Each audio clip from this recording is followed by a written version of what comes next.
The story begins in Shanghai City. In a quiet room, a woman with blue-green hair, Zhang Wangshan, is breastfeeding her newborn son. She tells her baby, Chenchen, how lucky he is to just eat and sleep, smiling that while she's losing sleep over him, it's worth it if he grows up healthy. Unknown to her, the baby is not ordinary. He is reincarnated and has the consciousness of his former life. As he feeds, he notes his brain isn't fully developed, yet he is aware.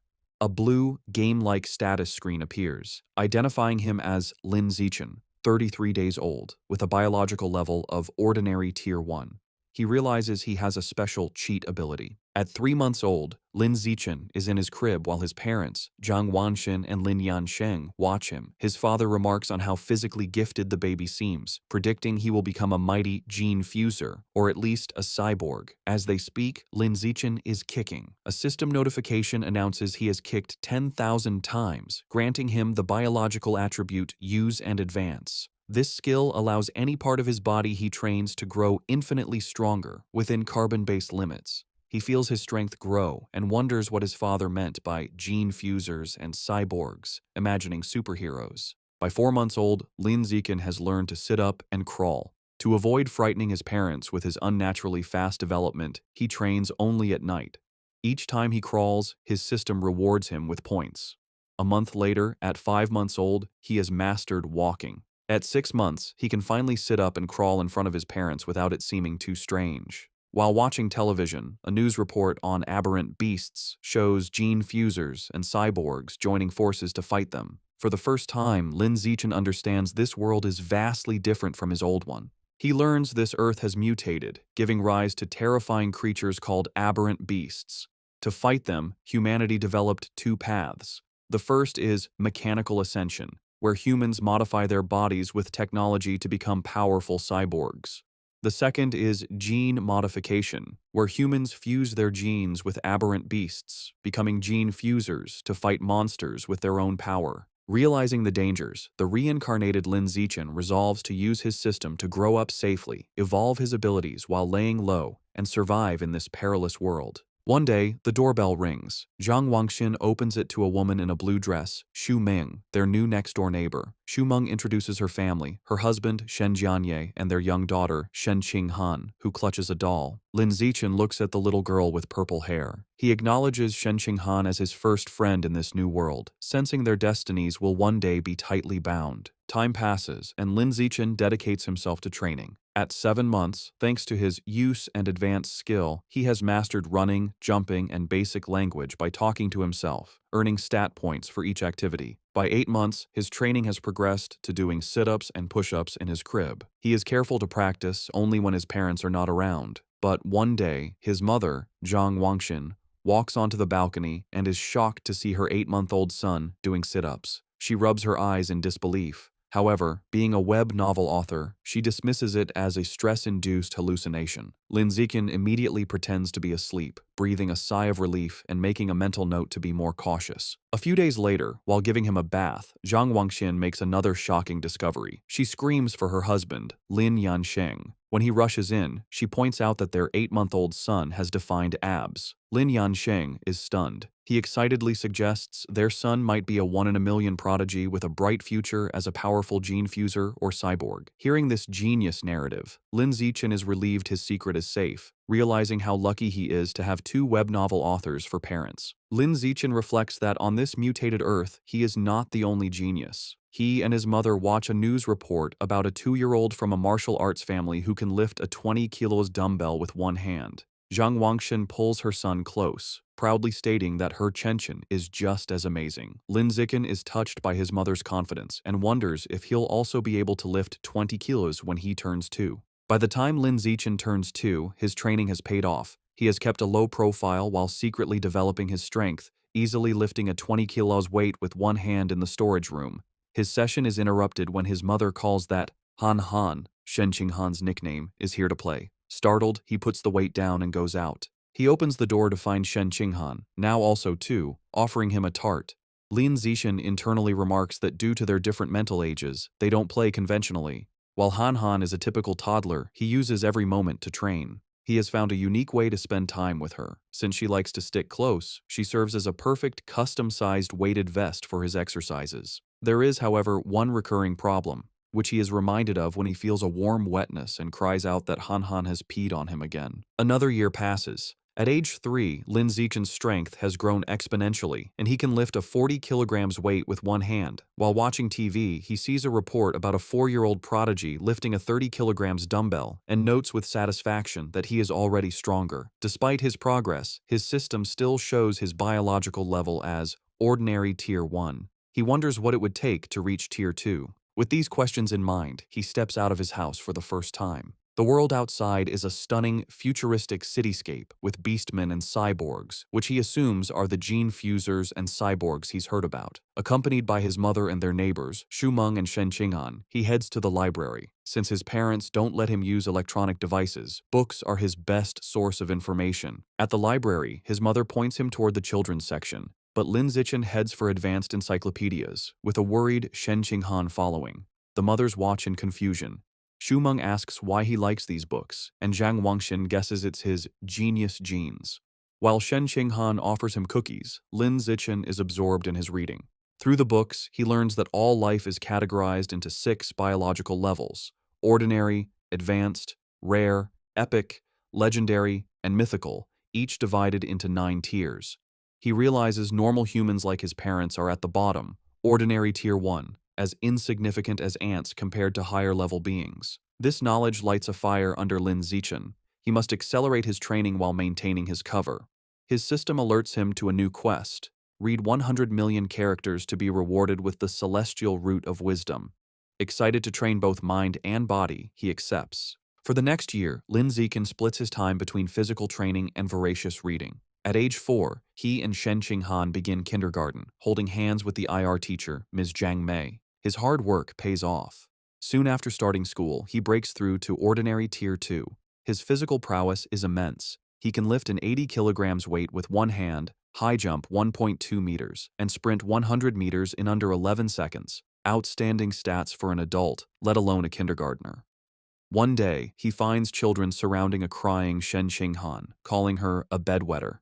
Seeing his friend bullied, he knows he must act. He leaps dramatically into the center of the bullies. He glares and unleashes a terrifying threat. If anyone bullies Han Han again, he will pee on their bed every day. The childish but menacing threat works. The bullies burst into tears, vowing never to return to kindergarten. Shen Qinghan looks at her protector with admiration. This act unlocks a new achievement, the title of Kindergarten Kid King, and a new series of quests. He is delighted he can work on multiple quests at once. Half a year later, he completes his reading quest. Having read 100 million characters, he is awarded the Celestial Root of Wisdom, granting him a perfect eidetic memory and peak human learning ability. Time flies, and soon he and Shen Qinghan are almost 7, posing for their kindergarten graduation photo. Even during vacation, Lin Zichen does not rest, now strong enough to train with a massive 200-kilo barbell. During the vacation, his abilities reached new heights. He could leap over 2 meters high and had broken the 8-second barrier in the 100-meter dash with a time of 7.98 seconds.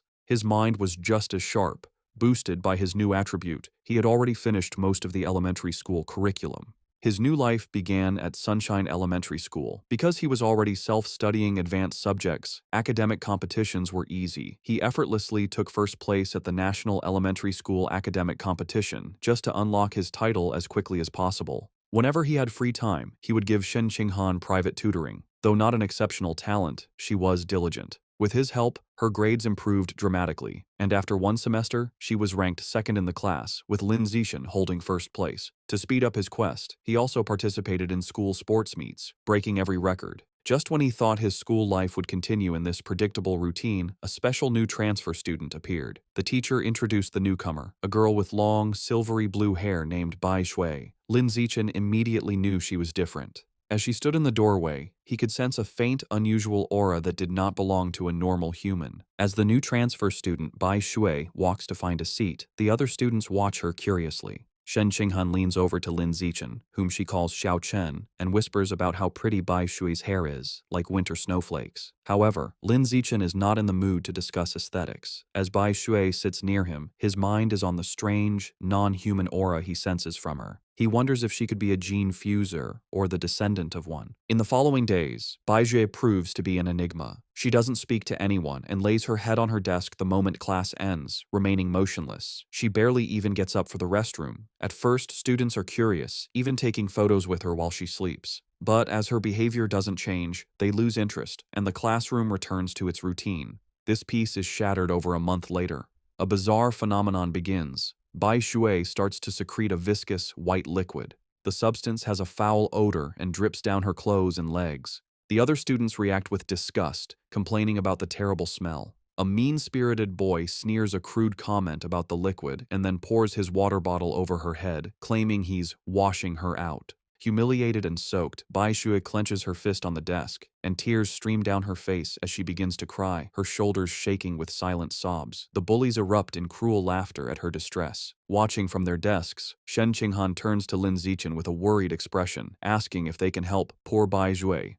Lin Zichen is confused. He had sensed Bai Shui was dangerous, so he can't understand why she is crying. He agrees to help. As he walks towards the bullies, he reevaluates his assessment. While he still doesn't understand her, he realizes that for now, she isn't a threat. She is just a weak girl being bullied, and he has to step in. Lin Zichen walks up to the main bully and grabs him by the collar, calling out his name, Guan Chun. With a menacing smile, he orders the boy to wipe the water off Bai Shui's desk. Guan Chun is terrified and stammers that he'll wipe it up right away. The other bullies know they are in trouble. Lin Zichen is notorious at school for being skilled at both academics and fighting. Not even 6th graders dared to mess with him. Knowing it's better to comply, they quickly grab tissues and clean up the mess. Once the desk is clean, Lin Zichen's gaze sweeps over the group. He commands everyone involved to apologize to her immediately. The bullies, sweating and terrified, quickly comply. They line up before her desk and bow their heads, offering apologies and promising never to bully her again. With the bullies gone, Bai Shui looks up, her eyes still tearful. She gratefully thanks both Lin Zichen and Shen Qinghan. Shen Qinghan puts a comforting hand on Bai Shui's shoulder, telling her that classmates are supposed to help each other. From that day on, Shen Qinghan makes it her mission to befriend the quiet, white-haired girl, always dragging Lin Zichen along. The three begin spending their free time together. Shen Qinghan is especially kind, always sharing her tastiest snacks with Bai Shui first. During one of these moments, as Shen Qinghan offers her a treat, Bai Shui hesitates. She looks at them and asks if they aren't disgusted by her because she smells so bad. She explains she's sorry for not trusting them, but since she was little, she has always been ostracized by everyone. Having someone be nice to her feels so unreal that she thinks she must be dreaming. Bai Shui looks up in surprise when Shen Qinghan tells her firmly that this is not a dream. Shen Qinghan smiles gently and says she knows what it's like, so she would never be disgusted by her. She declares that as long as Bai Shui is willing, they will be friends forever, pulling a slightly exasperated Lin Zichen into the promise. Overcome with emotion, Bai Shui tightly hugs Shen Qinghan. Tears of gratitude stream down her face as she thanks them for their kindness. After composing herself, she tells them she wants to give them a gift in return. She holds out a necklace with a pair of beast fangs, explaining it was a birthday present from her mother. She gives it to them, hoping it can be a symbol of their friendship. Shen Qinghan enthusiastically agrees, and the three children stand together in the schoolyard as the sun sets, joyfully declaring they will be friends forever. However, just as their newfound friendship was solidified, the unexpected happened. One day, Shen Qinghan is stunned to learn that Bai Shui has transferred out of the school. Lin Zichen confirms it, revealing that he saw her filling out the withdrawal papers. He flashes back to watching from the principal's office doorway. He saw Bai Shui with the principal and a large, intimidating man with cybernetic arms. The principal assured the man that Bai Shui's paperwork was complete and her information would be kept confidential. The encounter confirmed Lin Zichen's suspicions that Bai Shui's identity was not simple. From that day on, he never saw Bai Shui again, left to wonder about her. But he notes that the events that followed were what truly captured his attention. Sometime later, Lin Zichen is at home giving his mother, Zhang Wangxin, a shoulder massage. She sighs in relief, telling him the massage is perfect after a long day of typing. Lin Zichen internally notes that he learned professional massage techniques thanks to his celestial root of wisdom and is surprised by its usefulness. Their quiet evening is interrupted by a major news report. It features another incredible achievement by the Kyoto prodigy. At just 10 years old, the boy has successfully fused with aberrant beast genes and can now lift a 500 kilograms boulder with one hand. Lin Zichen recognizes the boy and realizes with a jolt that his rival has already begun gene fusion. His father, Lin Yansheng, complains that the Kyoto prodigy is always on TV, questioning if they are trying to turn him into an influencer. The parents discuss it. Lin Yansheng explains the boy is from a 1,000-year-old martial arts family, so they likely have advanced gene fusion technology. Zhang Wangxin argues it's wrong to use a child as a guinea pig. Her husband counters that for such a family interests come first, earning a sarcastic "you know everything" from his wife. While his parents bicker, Lin Zichen is deep in thought. He recalls that before the fusion, the prodigy could lift 100 kilograms. Now he can lift 500 kilograms, a five-fold increase. In comparison, Lin Zichen, at only 8, can already lift a 300 kilograms weight with one hand without any gene fusion. He concludes with a confident fist pump that his own potential is far greater. His confidence was soaring, but that feeling was short-lived. The next news report taught him the true meaning of fear. Breaking news shows a city in a neighboring country completely devastated by a massive explosion. The report states that based on footage, the attack was carried out by giant aberrant rats. The screen shows horrifying images of monstrous rats swarming the ruins, capturing a screaming woman in their massive jaws, and then brutally devouring her. The news report continues, confirming heretics were responsible for the aberrant rat attack, fanning the flames from the shadows. At a press conference, an official from the devastated Sakura country pleads for international aid, explaining the heretics are a shadowy cult manipulating the beasts. Watching the news, Lin Zichen learns the cult is an anti-human organization of traitors who serve the aberrant beasts for their own gain. He feels relieved to be born in a powerful, stable country, giving him a safe place to grow stronger while laying low. His thoughts are shattered by sonic booms outside. He rushes to the window and pulls back the curtain to see a squadron of heavily armed cyborgs flying through the night sky. He wonders why so many are being deployed, hoping nothing bad is happening. The next morning, everything seems normal. Lin Zichen waits for Shen Qinghan, who runs up, apologizing for being late. As she approaches, he notices something strange. The beast fang necklace Bai Shui gave them, now worn by Shen Qinghan, emits a bright blue glow. He realizes the fang is from an aberrant beast and the source of the faint, non-human aura he'd sensed from her. The glow fades as quickly as it appeared, and the two don't think much of it. However, between the cyborgs and the fang's reaction, Lin Zichen feels that something bad is about to happen. On their way to school, a striking woman with long red hair in a black dress leans against a lamppost, watching them. She comments on what adorable kids they are and steps in front of them, asking if they are brother and sister. Shen Qinghan proudly corrects her, explaining they are childhood best friends. The woman smiles wistfully, remarking how she wishes she had a childhood friend too. Then, her expression turns sinister. She leans in, eyes glinting, and asks why they're going to school alone and where their parents are. As Shen Qinghan begins to answer, Lin Zichen quickly grabs her hand, cutting her off. He pulls her along, stating they're going to be late, leaving the mysterious woman behind. Once a safe distance away, he gently scolds Shen Qinghan, reminding her not to talk to strangers. She nods. After school, Lin Zichen leads them through a deserted alleyway. Shen Qinghan nervously comments on how creepy it is. Lin Zichen explains the area is scheduled for demolition, and everyone has already moved out. Their walk is interrupted by a familiar voice.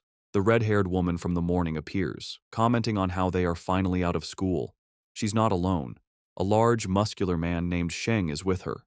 The woman tells Sheng she's got the kids over here. Lin Zichen is alarmed. He had deliberately chosen a different route, but she had somehow followed them. The woman tries to lure them closer with a sweet voice, offering them treats. Her accomplice, Sheng, grows impatient.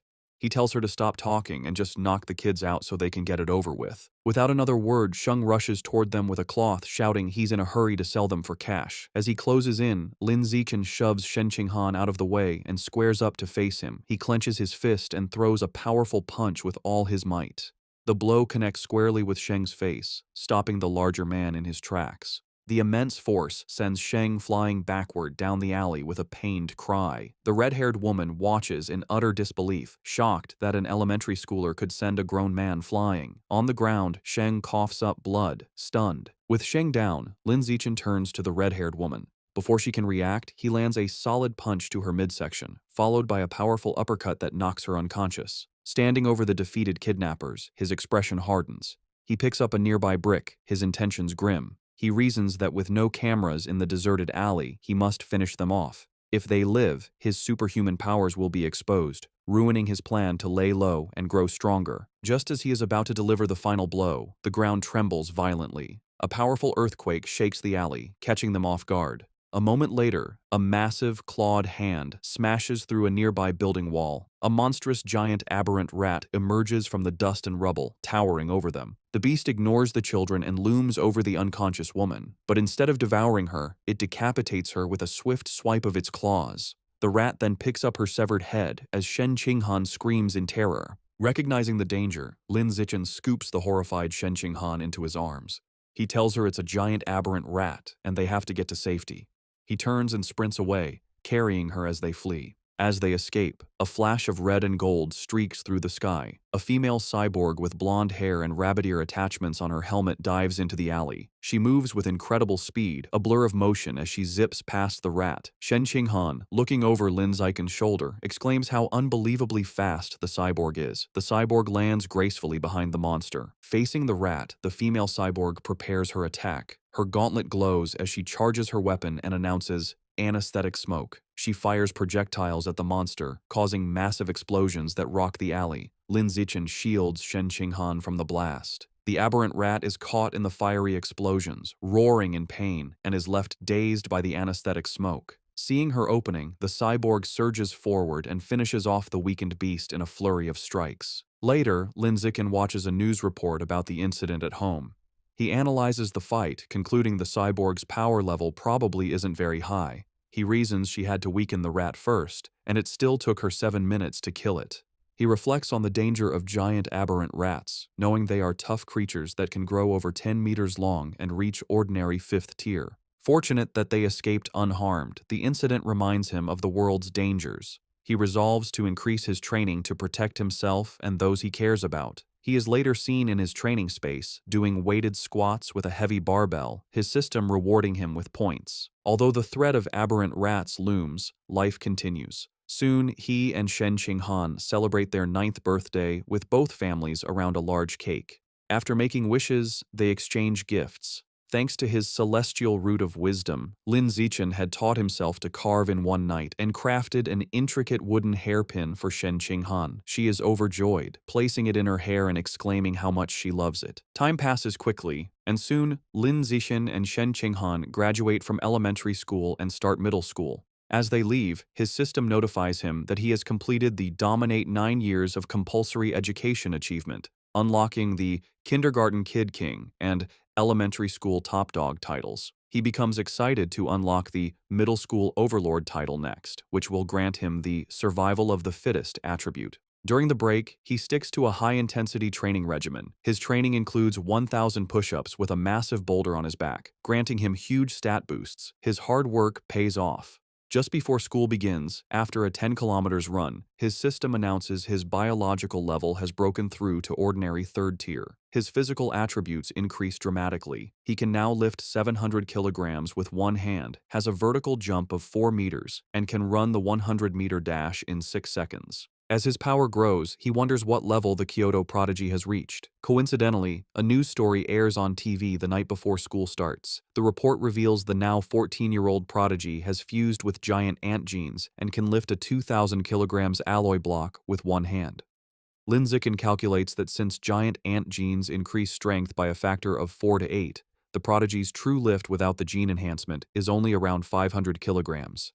This means Lin Zichen is still fundamentally stronger. He smiles, imagining how powerful he will become with future gene fusion. The next day, middle school begins. Because he was the city's top student, all the best middle schools tried to recruit him. He accepted the invitation from Shanghai Middle School, but only if Shen Qinghan could be in his class. During registration, they are welcomed by the principal and their new homeroom teacher, who express how much they are counting on him. After a few pleasantries, he makes an excuse and leaves with Shen Qinghan. The real reason he chose Shanghai Middle School was for its excellent athletic facilities. They had planned to play badminton on the school's court before classes officially started. On the court, an excited Shen Qinghan tells Lin Zichen, "Xiao Chen, they should start." She serves with a flourish, calling out her fairy's curveball. Lin Zichen easily catches the shuttlecock mid-air, but their game is interrupted. A group of upperclassmen approaches, and their leader, in a backward cap, snatches the shuttlecock, informing them the court is reserved. His friends mockingly offer to let Shen Qinghan stay and spar with them. Shen Qinghan stands her ground, telling them they have to follow the rules, and they were there first. Lin Zichen, seeing them get too close to Shen Qinghan, steps in with a cold expression. He tells them to get away from her and reminds them of the first come, first served rule. The leader scoffs, arrogantly declaring he is taking the court. The leader holds the shuttlecock and tosses it up, but before he can serve, Lin Zichen moves. He declares that from now on, his rules are the only ones that matter. With a surge of power, he leaps and smashes the shuttlecock with incredible force. The shuttlecock rockets across the court, a white blur. It moves so fast, the leader barely has time to react. The force of the impact shatters his racket and sends his cap flying. The upperclassmen are left in shock, sweating and trembling. They wonder if Lin Zichen is even human, questioning if he's a gene fuser. One notes with terror that if the shot had been off by a little, their boss's head would have been taken off. Thoroughly intimidated, the upperclassmen bow deeply in apology. They tell Lin Zichen they understand the rules now and will be leaving immediately. They then beat a hasty retreat. Perhaps because word of the incident spread, no one ever dared to bully Lin Zichen or Shen Qinghan again. Aside from being bigger with better facilities, their new school life felt much the same. Academically, Lin Zichen was far ahead, having finished the middle school curriculum long ago. During class, he would read interesting books to pass the time. At night, after workouts, he would use his celestial root of wisdom to learn new skills online, quickly dabbling in cooking, photography, driving, swimming, and various sports. To unlock the middle school overlord title, he didn't just rank first in every subject, he also represented the school in national competitions. He stood amidst a mountain of trophies. To keep a low profile, he was careful not to win first place in every competition. A semester went by, and the title still hadn't unlocked. However, his performances earned him many fangirls who left stacks of love letters on his desk. He ignored them. Aside from tutoring Shen Qinghan, he focused on the upcoming school sports festival. He believed that if he completely dominated it, he should finally unlock the title. For the festival, he entered only 3 events: shot put, high jump, and sprinting, representing strength, jumping, and speed. He achieved an astonishing 201-meter throw in the shot put. Although he held back to avoid seeming too superhuman, he still easily took first place in all his events. Just as he was sitting with Shen Qinghan, admiring his gold medal, he felt a new power surge through his body. A system notification appeared, announcing that because his achievements far surpassed every other student, he had unlocked the middle school overlord title. With all 3 school-age titles unlocked, the Dominate 9 years of compulsory education achievement was complete, and he had obtained the new biological attribute, survival of the fittest. As the power flowed through him, he realized with satisfaction that the title had finally unlocked. As Lin Zichen and Shen Qinghan leave school, he considers his new survival of the fittest attribute. The ability lets a predator devour the life essence of other creatures to evolve. He wonders what life essence is, lost in thought until Shen Qinghan calls for him to wait. Snapping back to reality, he gets an idea. He asks Shen Qinghan if he can borrow her beast fang necklace. She agrees and hands it to him. The moment his fingers touch the fang, a system notification appears. It informs him he has devoured a trace of the abyssal giant butterfly's life essence, unlocking a new guidebook with 1% progress. A spectral image of a massive, dark butterfly with eyes on its wings appears around him. He is stunned to realize the fang is a butterfly's tooth. That night, hoping to learn more, he searches for abyssal giant butterfly online. To his surprise, the search returns no results. Realizing he'll have to study this exotic beast on his own, he remembers Bai Shui had given them a pair of fangs. He rummages through his bag and finds the second tooth. Holding the second fang, he once again absorbs its power. Another system notification confirms he has devoured a second trace of life essence, but the guidebook progress only increases to 2%. He looks at the fang with disappointment, realizing there isn't much life essence left in it. He concludes he must find another way to unlock the abyssal giant butterfly's full power. The next day after school, to boost his training and ensure a quick escape route from any aberrant beasts, Lin Zichen starts biking Shen Qinghan to and from school every day. As they leave the school grounds, a man calls out to him, "Zichen." The man, in a tracksuit, stops them and introduces himself as Coach Guo from the school's martial arts team. He praises Lin Zichen's performance at the sports meet as the best in school history. With great enthusiasm, Coach Guo formally invites him to join the team, insisting his athletic talent surpasses his academic abilities. He urges Lin Zichen to say yes, but also offers him time to learn about the team before deciding. Coach Guo speaks so quickly and passionately that Lin Zichen doesn't get a chance to say no. Waving goodbye as they ride off, the coach tells them the martial arts team is in room C of the gym and that he'll be waiting for him if he's free to visit the next day. As the sun sets, Lin Zichen is back in his room, ready to test his new ability. He claps his hands, squashing a cockroach and a mosquito he found. He opens his hands to examine the dead insects, but feels no power surge. He realizes killing such small, ordinary creatures didn't trigger the skill. He deduces that only powerful or exotic beasts carry enough life essence to be devoured for his evolution. To verify his new theory, Lin Zichen decides to visit a supermarket that sells beast meat. With Shen Qinghan on the back, he bikes them into the city. They soon arrive at a large, multi-story supermarket. Inside, they walk through the aisles, and Lin Zichen notes that while there is plenty of beast meat, it's all pre-packaged. He knows he can't test his theory without touching the meat.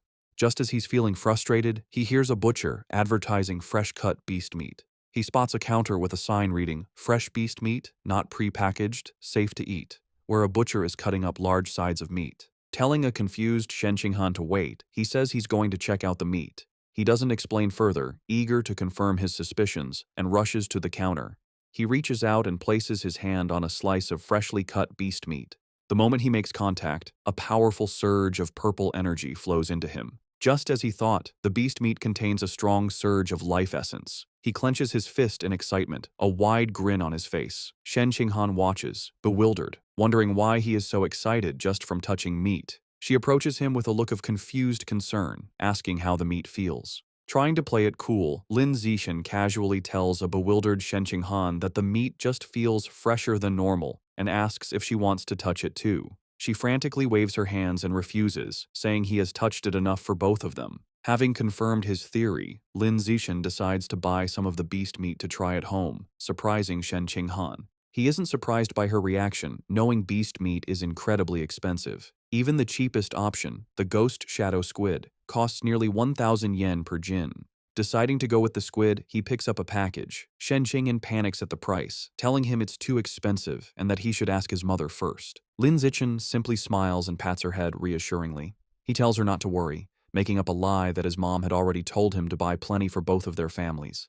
A flashback shows his mother, Zhang Wangshan, happily agreeing to cook a feast. Internally, Lin Zichen admits that while sharing is part of his plan, his other, more important reason is to test if he can absorb life essence through consumption, as he worries direct absorption might spoil the meat. At the checkout, he buys 3 packages of the ghost shadow squid for a hefty 29.94 yen. The female cashier thanks him. As they leave, Lin Zichen thinks about how expensive the meat was, wondering when they'll be able to afford it again. By the time they finish shopping, it is after 9 p.m. Knowing the city has been chaotic lately, they decide to head straight home for safety. On the ride home, Lin Zichen can't stop thinking about his experiment. Unable to wait, he discreetly places his hand on the package of meat in the basket. He immediately feels a familiar surge of purple energy. His system confirms he has devoured a trace of the ghost shadow squid's life essence. A new guidebook for the creature is unlocked, but his progress is only 0.1%. A spectral image of the menacing, multi-eyed squid appears in his mind.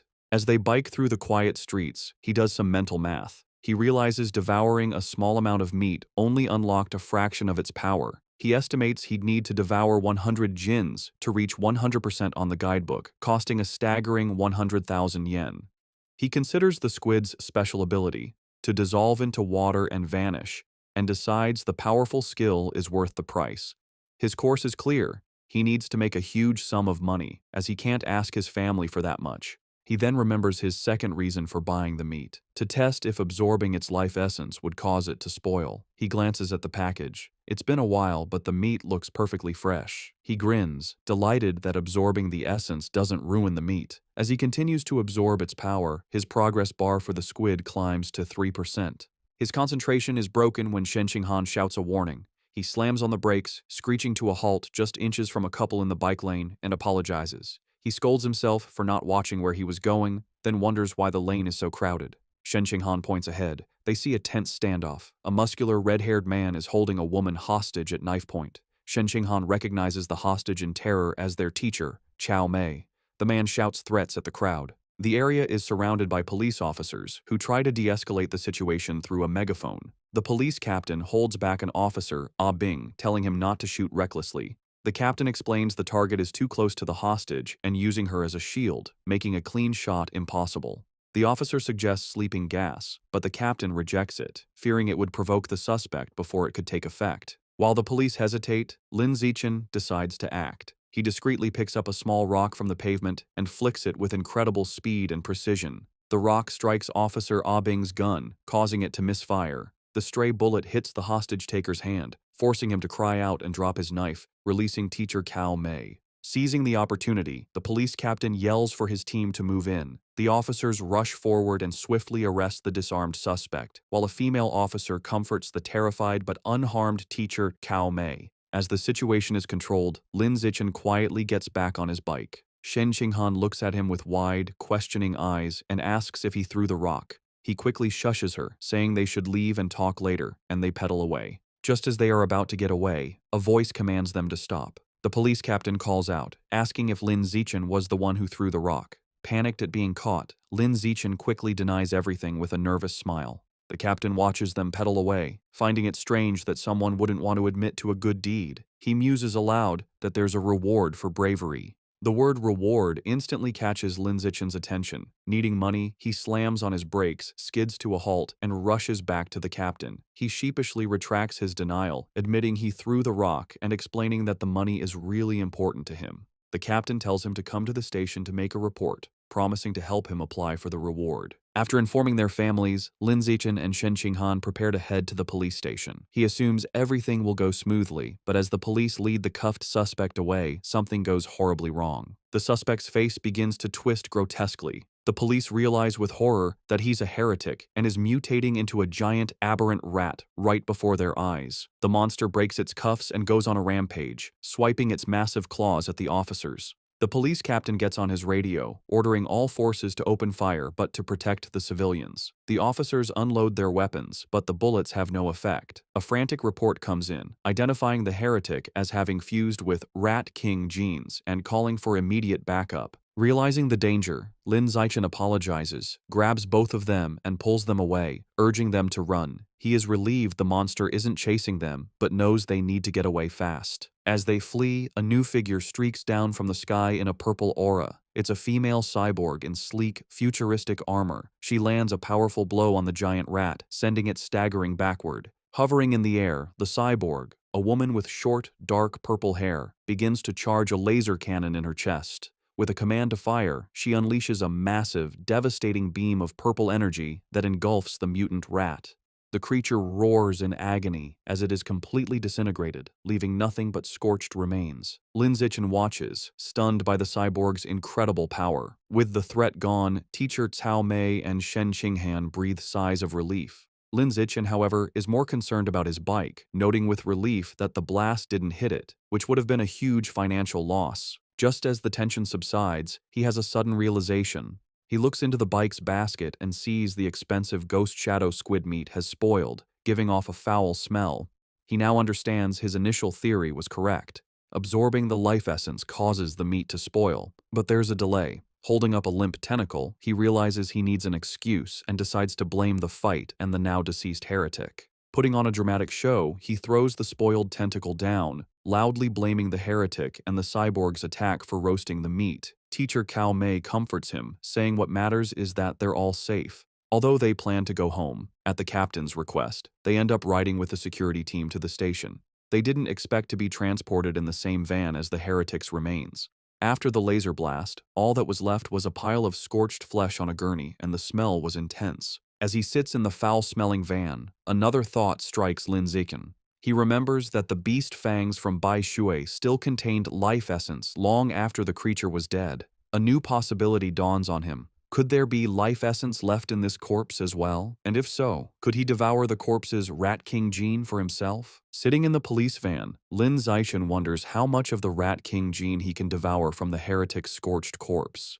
Deciding to find out, he discreetly reaches his hand towards the remains. The moment he makes contact, he feels a powerful surge of red energy. His system confirms he has devoured a trace of the giant mutant rat's life essence, unlocking its guidebook with an impressive 5% progress. He is shocked by how much he absorbed and realizes the freshness of the source is directly proportional to the amount of life essence he can obtain. The escorting officer, Ah Bing, notices his movement and tells him to sit still. Lin Zichen quickly claims he just needed to stretch. Later, at the public security office, he knows that while Ah Bing was easy to fool, the security captain is sharper. The captain informs Lin Zichen that he has applied for his bravery reward, but then questions him more seriously. He asks how a middle schooler, at such a distance and in poor lighting, managed to so precisely hit the heretic's knife hand with a rock. Lin Zichen gives a vague answer, claiming it's because he often trains his right hand.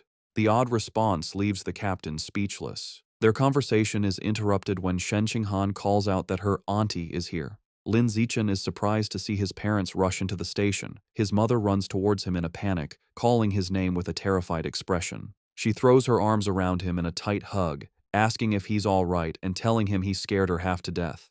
He tries to calm her, reassuring her that he's fine and even got a bravery reward.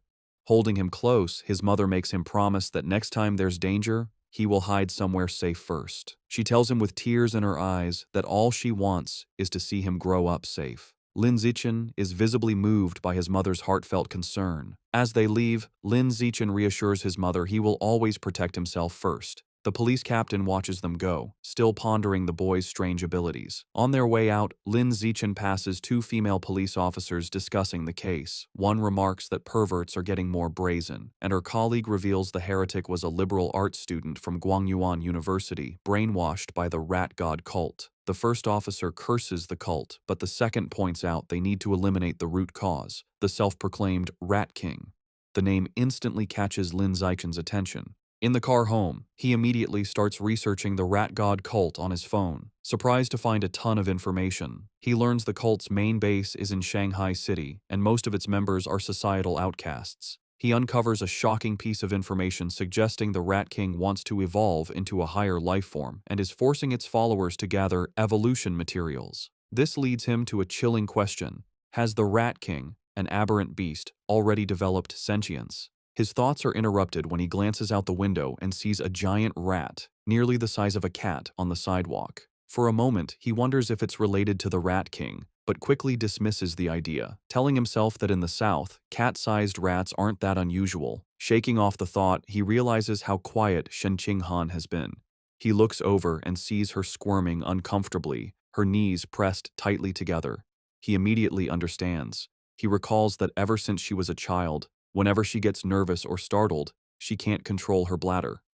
While embarrassing for her, Lin Zichen has always felt this peculiar reaction might be linked to some hidden potential within her. When they get home, Lin Zichen's mother, Zhang Wangxin, is shocked that the nearly 3,000 yen worth of beast meat is gone. Lin Zichen quickly thinks of an excuse, sheepishly claiming that during the emergency, he must have dropped it while running away.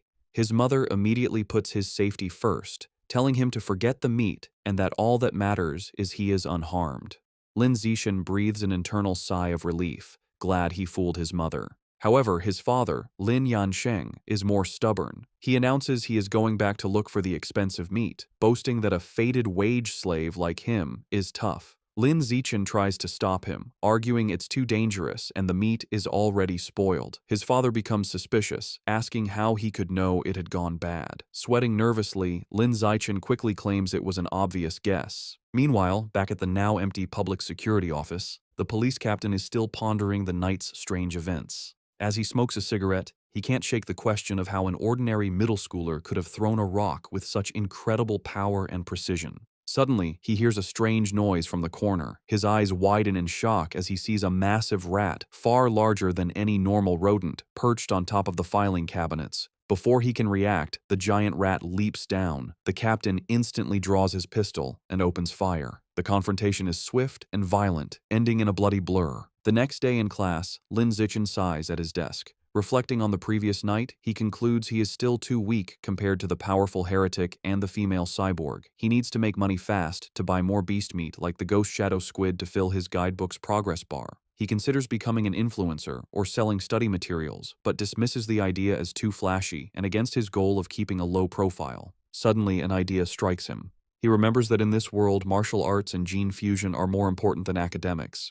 He decides it's time to act. Later, he heads to the gym where the martial arts team practices in Building C. He finds Coach Guo drinking from a thermos and greets him. A surprised Coach Guo asks if he is there to join or just to learn more about the team. Instead of answering, Lin Zichen leans in and discreetly asks if joining the team offers a chance to compete in city tournaments and if the prize money is high. The coach smiles, confirming he would have a chance and that prizes are worth tens of thousands. With his main concern addressed, Lin Zichen shakes the coach's hand and announces he is joining the martial arts team today. Coach Guo happily welcomes him. The coach gathers the team to announce their new member. He introduces Lin Zichen, reminding them of his performance as the sports meet champion. The other team members, Zhang Kai, Huang Tianxing, or Xing, Li Shutong, and Han Yiguo, introduce themselves. Finally, Lin Zichen introduces himself. Since Lin Zichen has no formal martial arts training, Coach Guo demonstrates basic fist and leg techniques. The coach explains the moves look simple but are difficult to master, noting that the team's fastest learner, Li Shutong, took a week to perfect them. He then encourages Lin Zichen to try. Lin Zichen assumes a ready stance.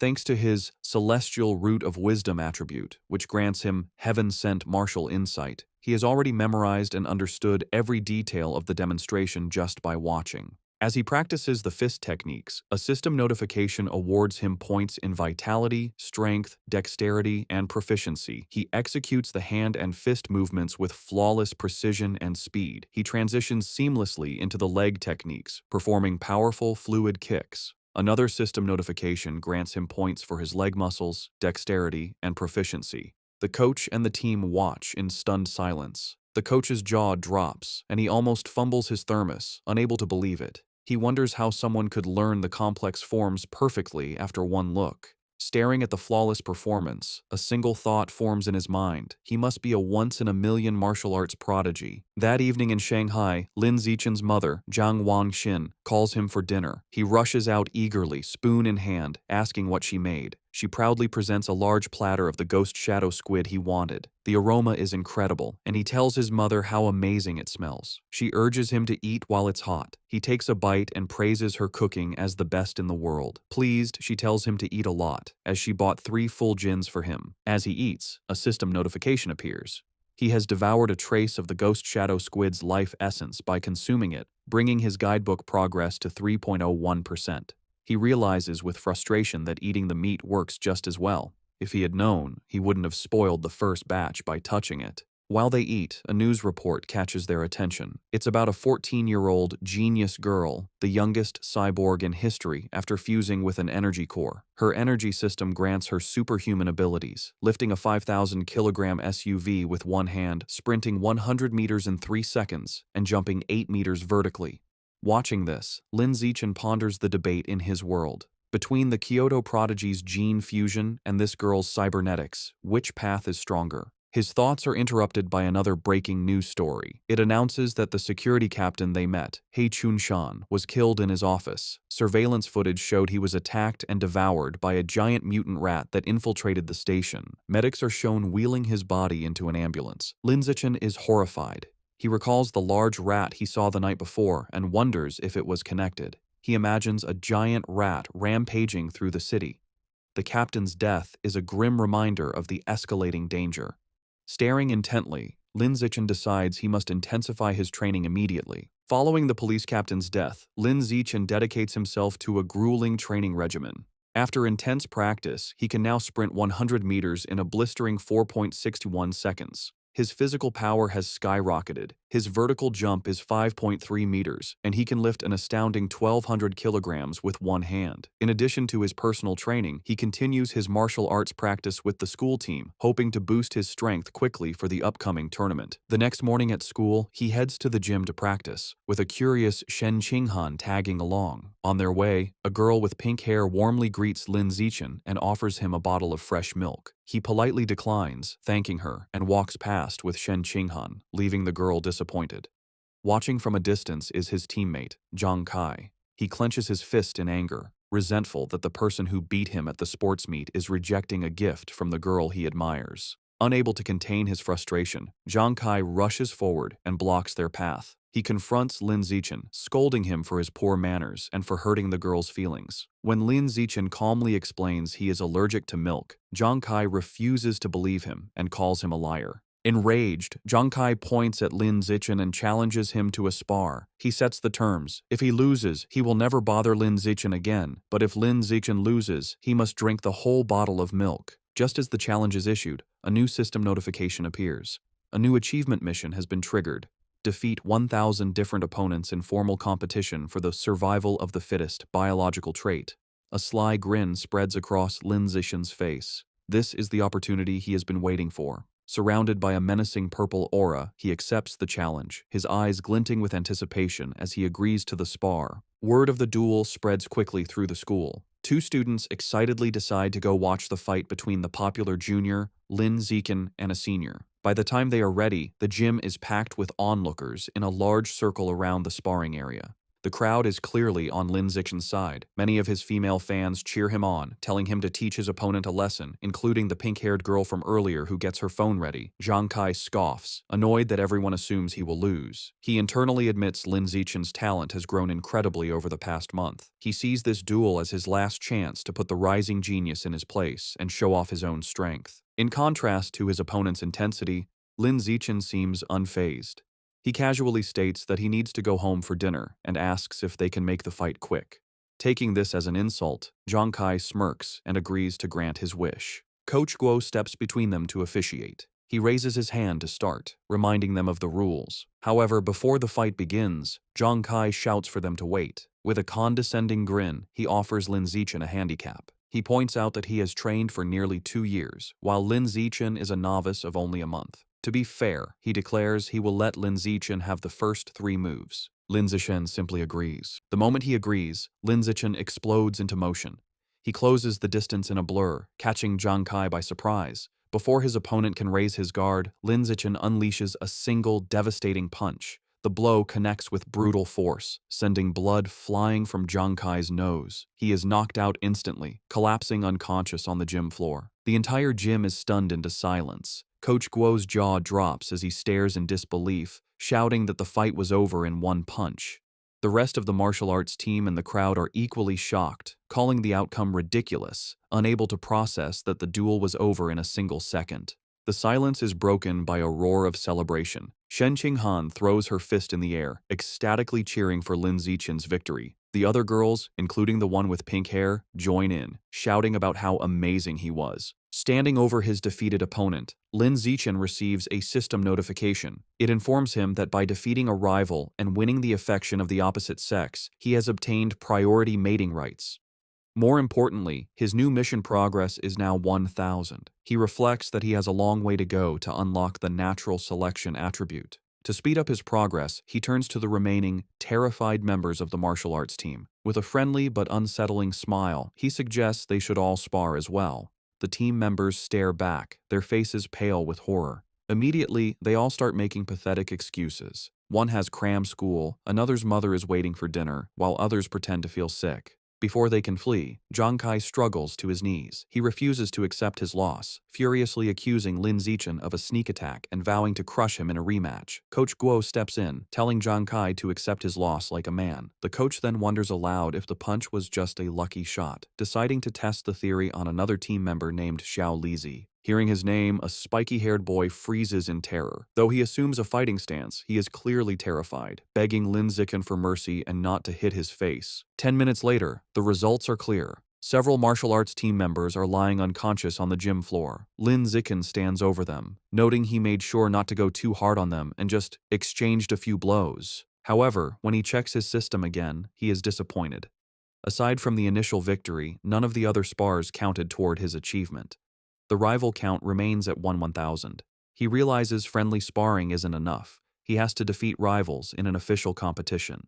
As he thinks about this, a hand claps his shoulder. Coach Guo grins manically, declaring that Lin Zichen is a true genius. He exclaims that in just over a month, the newcomer has become the team's ace. Filled with new confidence, the coach proclaims that with Lin Zichen leading, their school will crush all others and take first place at this year's regional martial arts tournament. As Coach Guo celebrates, Lin Zichen has a moment of clarity. He realizes the coach is right. The upcoming tournament is the perfect opportunity to face many official opponents at once. He becomes determined, understanding that as long as he defeats them in an official competition, each victory should count toward his progress. His thoughts are interrupted when a defeated Zhang Kai calls his name. Having regained consciousness, Zhang Kai stands, points at Lin Zichen, and formally accepts his loss with a bizarre and overly graphic declaration of submission. His strange words leave everyone, including Shen Qinghan, Coach Guo, and Lin Zichen, completely shocked and disturbed. With the duel over, the spectators and coach quickly flee, leaving a bewildered Zhang Kai alone, complaining he hadn't finished his speech. In this world, high schoolers must choose between martial arts or academics. Given the world's dangers, the martial arts class is considered the superior choice. Determined not to be left behind, Shen Qinghan decides to join the martial arts class and begins training rigorously with Lin Zichen. Their daily routine is intense. They start with a 3,000-meter run, followed by an hour of hand-to-hand combat practice. After that, they do sit-ups and push-ups to build strength. To conclude each session, Lin Zichen gives Shen Qinghan a massage to relieve her muscle tension. Of course, Lin Zichen doesn't slack on his own training. He pushes himself to the limit daily, driven by the goal of winning the tournament and unlocking the natural selection attribute as quickly as possible. 1 month later, all their hard work is about to be tested. The day of the regional martial arts tournament has arrived, and a determined Lin Zichen is ready to compete. The tournament is at the massive city gymnasium, with a huge crowd around a central fighting ring. In the waiting area, the mood is tense. Coach Guo nervously reviews the roster, complaining that their school, Shanghai High, drew a match against the strongest team, Shanghai No. 1 High. Another team member adds to the anxiety, mentioning their opponents have a fighter who can run the 100-meter dash in under 9 seconds, leaving them feeling outmatched. Sensing the team's low morale, Lin Zichen calmly raises his hand and volunteers to fight first. Though still worried, Coach Guo agrees to let his ace take the stage. As Lin Zichen walks into the arena, Shen Qinghan cheers him on from the sidelines, while Coach Guo shouts encouragement through a megaphone. Lin Zichen readies himself for the fight. His opponent, a much larger and more muscular student from Shanghai No. 1 High, steps forward. He acknowledges Lin Zichen's talent for making it to the tournament as a first year. However, his tone quickly turns mocking. He sneers that the stage isn't meant for a shorty who hasn't even hit 1.7 meters. Flexing his bicep, he promises to show Lin Zichen what a true gap in size and power feels like. The referee signals for the duel to begin. The large opponent rushes forward, unleashing a powerful punch. To his shock, Lin Zichen doesn't retreat. He effortlessly sidesteps the blow and counters with a swift punch to his opponent's chest. The impact is devastating. The force sends the massive student flying backward across the arena, knocking him out cold. The announcer stares in stunned silence before stammering a victory for Lin Zichen. On the sidelines, Shen Qinghan jumps to her feet, cheering that her Xiao Chen was amazing. The rest of the Shanghai High team erupts in celebration, mobbing their coach and shouting that Lin Zichen is insane, dismissing his opponent's strength as dead muscle. Meanwhile, on the other side, the coach for Shanghai No. 1 High is furious. He berates his defeated student for charging in blindly without using his footwork. Back in the ring, Lin Zichen receives a system notification confirming he has defeated another tournament rival, improving his ranking and bringing his elimination count to 1,000. He clenches his fist, satisfied that these matches are what he needs to advance. The opposing coach, determined to stop this, calls his next fighter forward, a boy named Chen Feng, and orders him to crush the first year as quickly as possible. Chen Feng calmly agrees. He steps onto the stage and assumes a ready stance, looking far more composed than the last fighter. The announcer signals for the second duel to begin. Chen Feng immediately showcases his superior technique, moving with incredible speed and launching a flurry of attacks. Lin Zichen calmly meets the assault, blocking a powerful kick with one hand. However, the force of his block sends Chen Feng spinning wildly through the air before he crashes hard onto the arena floor, unconscious. Medics rush in with a stretcher and carry Chen Feng away, stating he needs a head scan. The crowd is left bewildered. They murmur among themselves, questioning what just happened and speculating that the student from Shanghai High must be insanely lucky. Some angry spectators shout that the tournament must be rigged, demanding a refund. However, the coach of Shanghai No. 1 High knows better. Clutching his head in despair, he realizes with dawning horror that this isn't luck. The first year from Shanghai High is the real deal. Back in the waiting area, the coach has a new strategy. He calls his next fighter, a spiky-haired boy named Gao Fei, and gives him strict orders to focus entirely on defense, warning him that he cannot afford to lose. Gao Fei, however, is brimming with confidence. He calmly tells his coach not to worry, assuring him he will win. As he walks to the ring, Gao Fei internally dismisses Lin Zichen's victories. He believes his opponent isn't strong and has only won through tricks. With his superior speed, running the 100-meter dash in under 9 seconds, and greater experience, he is certain he can't lose. The crowd is buzzing. Spectators discuss Gao Fei's reputation, marveling at his speed. One person mentions his father is a gene fusion user, explaining his enhanced abilities. The consensus is that Lin Zichen's impressive run is about to end, though they acknowledge his great potential. The announcer signals for the duel to begin. Ignoring his coach's instructions, Gao Fei immediately goes on the offensive, lunging at Lin Zichen with a powerful kick. He follows up with rapid strikes, unleashing his special technique, the flowing water-shattering rock fist. His coach watches in fury, shouting at his disobedient student for attacking. Gao Fei scoffs at defense, believing a genius like him doesn't need it. Meanwhile, Lin Zichen, easily evading the blows, finds the technique interesting and decides to learn it on the spot. Gao Fei grows frustrated as he can't land a single hit. He stops out of breath and demands to know how Lin Zichen is dodging his attacks. Unfazed, Lin Zichen calmly asks if he has any other moves, taunting him. Enraged, Gao Fei unleashes another desperate barrage of punches. Seeing the same predictable moves, Lin Zichen decides the time for observation is over. He thinks, "All right then, let's end this." He effortlessly dodges the final punch and counters with a single powerful kick to Gao Fei's midsection, ending the match instantly. The crowd is once again left in stunned, speechless silence. The silence is shattered by thunderous cheers from the Shanghai High supporters. Coach Guo and Shen Qinghan are ecstatic, shouting that their Xiao Chen is a beast and celebrating his third consecutive victory. The rest of the tournament proceeds just as easily. The next few opponents are even weaker. He effortlessly defeats each one, and soon he has single-handedly wiped out all 5 fighters from the opposing team. Over the next 2 days, the story is much the same. He continues his dominant performance, taking down 2 more schools by himself. Thanks to his incredible display, he successfully leads Shanghai High to win the championship. He and his team proudly pose with their medals and trophy. However, as he checks his system, his rival count is only 16,000.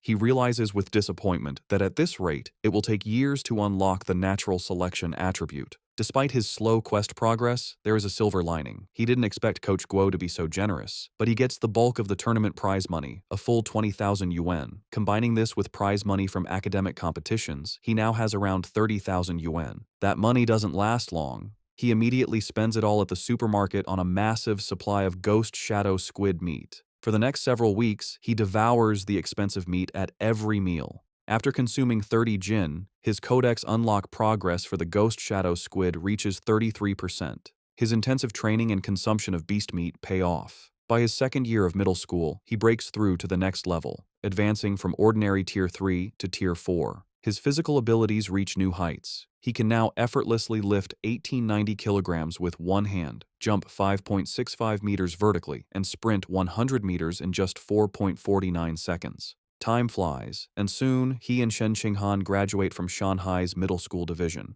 However, when the high school entrance exam results are released, their paths seem destined to diverge. A heartbroken Shen Qinghan sits in her room, crying. She asks Lin Zichen why, after all her hard work, they can't go to the same high school anymore. He explains that while he ranked first in both liberal arts and martial arts, and her academic scores were excellent, her martial arts score wasn't high enough for the elite class at Shanghai High. As he comforts the crying Shen Qinghan, she asks what will happen now. He tells her the principal of Shanghai High is coming to his house, likely to recruit him, and asks if she will come. Feeling hopeless, she tearfully replies that it has nothing to do with her, as the principal is obviously only coming for him. Taking her hand, Lin Zichen pulls her up and leads her out of the room. He tells her not to worry. He has a plan. He reveals his one condition for staying at Shanghai High. Shen Qinghan has to be his deskmate. As promised, the principal of Shanghai High visits Lin Zichen's home. She, his mother, and Shen Qinghan discuss his future for several hours, with the principal expressing how much she wants him to stay at her school. As the meeting concludes, the principal stands to leave. As a final offer, she tells Lin Zichen that if he agrees to stay, she will grant any request he has. Taking the opportunity, Lin Zichen states his one condition. Shen Qinghan must be allowed to continue in the same class with him. The principal looks at the nervous Shen Qinghan and confirms her name. Without hesitation, she agrees. With a smile, she tells them both to report to Shanghai High together for the new school year. Overjoyed, Lin Zichen and Shen Qinghan thank her. With their high school future secured, Lin Zichen participates in his final junior high martial arts tournament. As expected, his overwhelming power easily leads his team to another championship. He decides to use the prize money to finally unlock the Ghost Shadow Squid Codex. He was only 20% away, and the new prize money was enough to max out the progress bar. Unsure what might happen, he travels to a secluded forest outside Shanghai for safety. Deciding not to waste time, he begins devouring the life essence from the last of the squid meat. A powerful blue energy surrounds him as a system notification confirms he is absorbing a large amount of essence. His eyes widen as he feels a final surge of power, and the Codex progress bar hits 100%. A new notification announces he has unlocked the Ghost Shadow Squid Codex and obtained a new biological attribute, Blessing of Liquid Affinity. The ability enhances his affinity with water, allowing him to move freely and even vanish in aquatic environments. However, as the power settles, he stands in the quiet forest holding the limp squid tentacles and feels his new ability is kinda underwhelming. Still feeling underwhelmed, Lin Zichen tests his new ability in a nearby pond. He finds his Blessing of Liquid Affinity has some benefits. He can soak for long periods without his skin wrinkling, and swimming is much easier with reduced water resistance. However, there are no other noticeable effects. He sits in the water and rationalizes that since the Ghost Shadow Squid is a low-tier beast, it's fair the ability isn't very powerful. He resolves that to get better attributes, he will either have to save up for higher-grade beast meat or become strong enough to hunt powerful wild mutant beasts himself. The memory of the terrifying giant mutant rats strengthens his resolve, and he clenches his fist, determined to grow stronger. With less than a week before school begins, Lin Zichen's mother and Shen Qinghan's family decide to go on a trip. To better study his new liquid affinity, Lin Zichen suggests they go to the beach. As they stand in the ocean, Shen Qinghan shivers and complains the seawater is cold. Lin Zichen, however, feels perfectly at home. He tells her to ease into it and then dives into the water, swimming with incredible speed. As he moves, his system rewards him with stat points for swimming and diving. From the shore, a nervous Shen Qinghan calls out, asking him to teach her how to swim. Lin Zichen pops his head out of the water, suddenly remembering his childhood friend doesn't know how yet. He begins patiently teaching her the basics. Given her average athletic talent, he assumes she will struggle. However, Shen Qinghan proves him wrong. She excitedly exclaims that swimming is surprisingly easy and that she learned it right away, diving effortlessly. She swims gracefully and surfaces with a look of shock, surprised she can dive without any instruction. Lin Zichen watches in shock as a strange blue aura of water seems to emanate from her. After she surfaces, she excitedly tells him how amazing it feels. She notes that while opening one's eyes underwater usually stings, she feels no discomfort. In fact, she finds it cool and pleasant. Her words leave Lin Zichen deep in thought. He watches her swim away, finding the situation unusual. He reasons that even with a natural talent for water, there's no way she could have mastered all the skills so instantly. Her rapid learning is simply not normal. Suddenly, a realization dawns on him. He recalls her lifelong problem with bedwetting when nervous. He wonders if this weakness is actually a sign of a powerful, innate water affinity she was born with. The idea excites him. He becomes convinced she might possess some kind of special cultivation body, like a character from his parents' Xianxia novels. To test his theory, they continue diving. Her performance shocks him even more as they explore the underwater world. He notes they have been holding their breath for over 10 minutes, an incredible feat for a beginner like Shen Qinghan. As they swim, Shen Qinghan's expression suddenly changes. A strange, swirling sound begins to vibrate through the water around her. Both look up, trying to find the source. They surface abruptly, and Shen Qinghan cries out as the glowing blue water swirls around her. Later that night, as they walk along the beach, Lin Zichen asks what happened. Shivering, she explains that underwater, she kept hearing strange and creepy sounds right by her ear. He comforts her and asks what kind of sounds. She tells him she couldn't understand the language, but it was a female voice that echoed non-stop until she surfaced. To help a frightened Shen Qinghan calm down, Lin Zichen brings her back to their hotel room. Later, he searches online for information about the strange female voice, but finds no results. Unsettled and unable to sleep, he uses his restless energy to train. As he performs 1,000 weighted sit-ups, he feels a sudden surge of power. A system notification announces his hard work has paid off. He has advanced to ordinary Tier 5. Surprised but pleased, he considers his new strength. He realizes that at Tier 5, he is powerful enough to rival a fully grown giant mutant rat. A determined glint appears in his eyes as he clenches his fist, confident that tearing the beasts apart with his bare hands is no longer impossible. Eager to test his new limits, he goes to the empty beach at night. The stat boost is immense. His 100-meter dash time has dropped to a mere 3.64 seconds, and his vertical jump has increased to an incredible 6.98 meters. To test his strength, he finds a nearby car and discovers he can now lift the 1,600-kilogram vehicle with one hand. With this new progress, his life moves forward. The vacation ends, and he and Shen Qinghan begin high school at Shanghai High. On their first day, they arrive early for class duty. Two new female classmates immediately recognize him, whispering excitedly about how handsome he is and how lucky they are to be on duty with him. While he is surprised his classmates know him, something even more unexpected happens. Simply performing class duty triggers a new system quest. The achievement requires completing 1,000 cooperative tasks for a new biological attribute, social animal. As he cleans the classroom with Shen Qinghan, he wonders what this new attribute will do. Since the school year has just begun, he takes the opportunity to visit the Mammoth supermarket after school. Now that he has unlocked the Ghost Shadow Squid Codex, he knows it's time to choose a new target for his ability. As he browses the expensive beast meat section, his eyes lock onto a new item. In one of the refrigerated cases is the packaged head of a savage giant eagle, priced at 1998 yuan per jin. An eager grin spreads across his face as he picks up the package, making his decision. This will be his next target. The savage giant eagle is a higher-tier aberrant beast than the ghost shadow squid. It has incredibly powerful vision, 30 times stronger than a normal human's, making it a formidable hunter that can precisely capture even the fastest prey. Back in his room, Lin Zichen examines the eagle meat. He concludes that unlocking its guidebook is a worthy goal, as its enhanced vision would provide a massive combat advantage. He also notes its price of 1,998 yuan per jin makes it one of the more affordable options. He places his hand on the meat, and a blue energy surrounds him as his system confirms he has devoured a trace of the savage giant eagle's life essence, unlocking 1% of its guidebook. After some calculations, he realizes that since 1 jin of meat provides only 1% progress, he will need to spend over 200,000 yuan to fully unlock the guidebook. He understands that high school tournament prize money is much higher than in middle school. With renewed determination, he decides he must work harder in competitions to earn the money to unlock the Savage Giant Eagle's codex before his second year.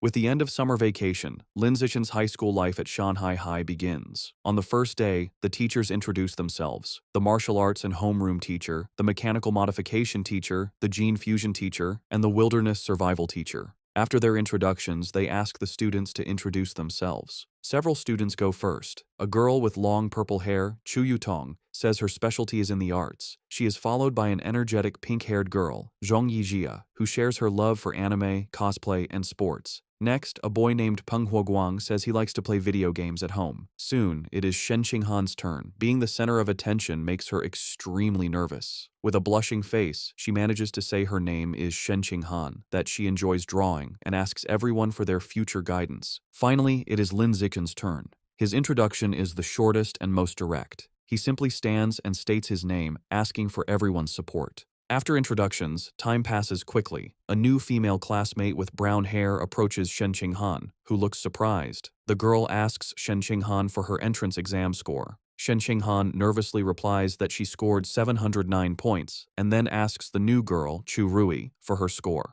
Chu Rui is impressed, exclaiming that Shen Qinghan's score is more than 10 points higher than her own 698. Chu Rui then asks about the physical fitness portion, admitting she only scored 95 out of 100. This question makes Shen Qinghan extremely uncomfortable. She stammers that her score wasn't as good, internally panicking because her score of 79 was so low she almost didn't make it into the elite class and feels too embarrassed to say it out loud. Not getting the hint, the persistent Chu Rui continues to guess if Shen Qinghan scored 94 or 93. Shen Qinghan, looking down in shame, quietly tells her it was even lower.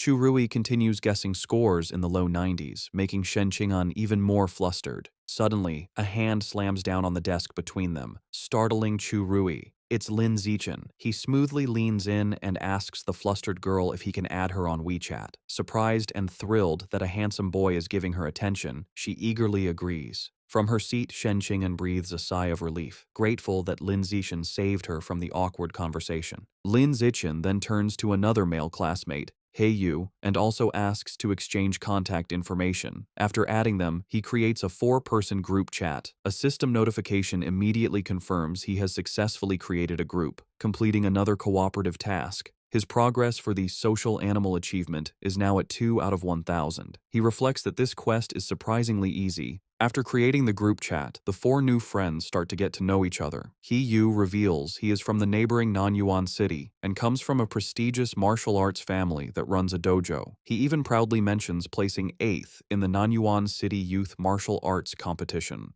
Chu Rui shares that her family owns a chain of clothing stores, making her wealthy. After Lin Zichen and Shen Qinghan also share their backgrounds, the 4 quickly become a close-knit group. Just as they are getting comfortable, He Yu asks the others to guess who the strongest student in their class is. Chu Rui immediately points to Lin Zichen, guessing it must be him since he was the top scorer on the entrance exam for their entire district. This shocks He Yu, who had no idea his new friend was so accomplished. However, Lin Zichen humbly suggests that being the top scorer doesn't necessarily make someone the strongest. He reveals a surprising fact.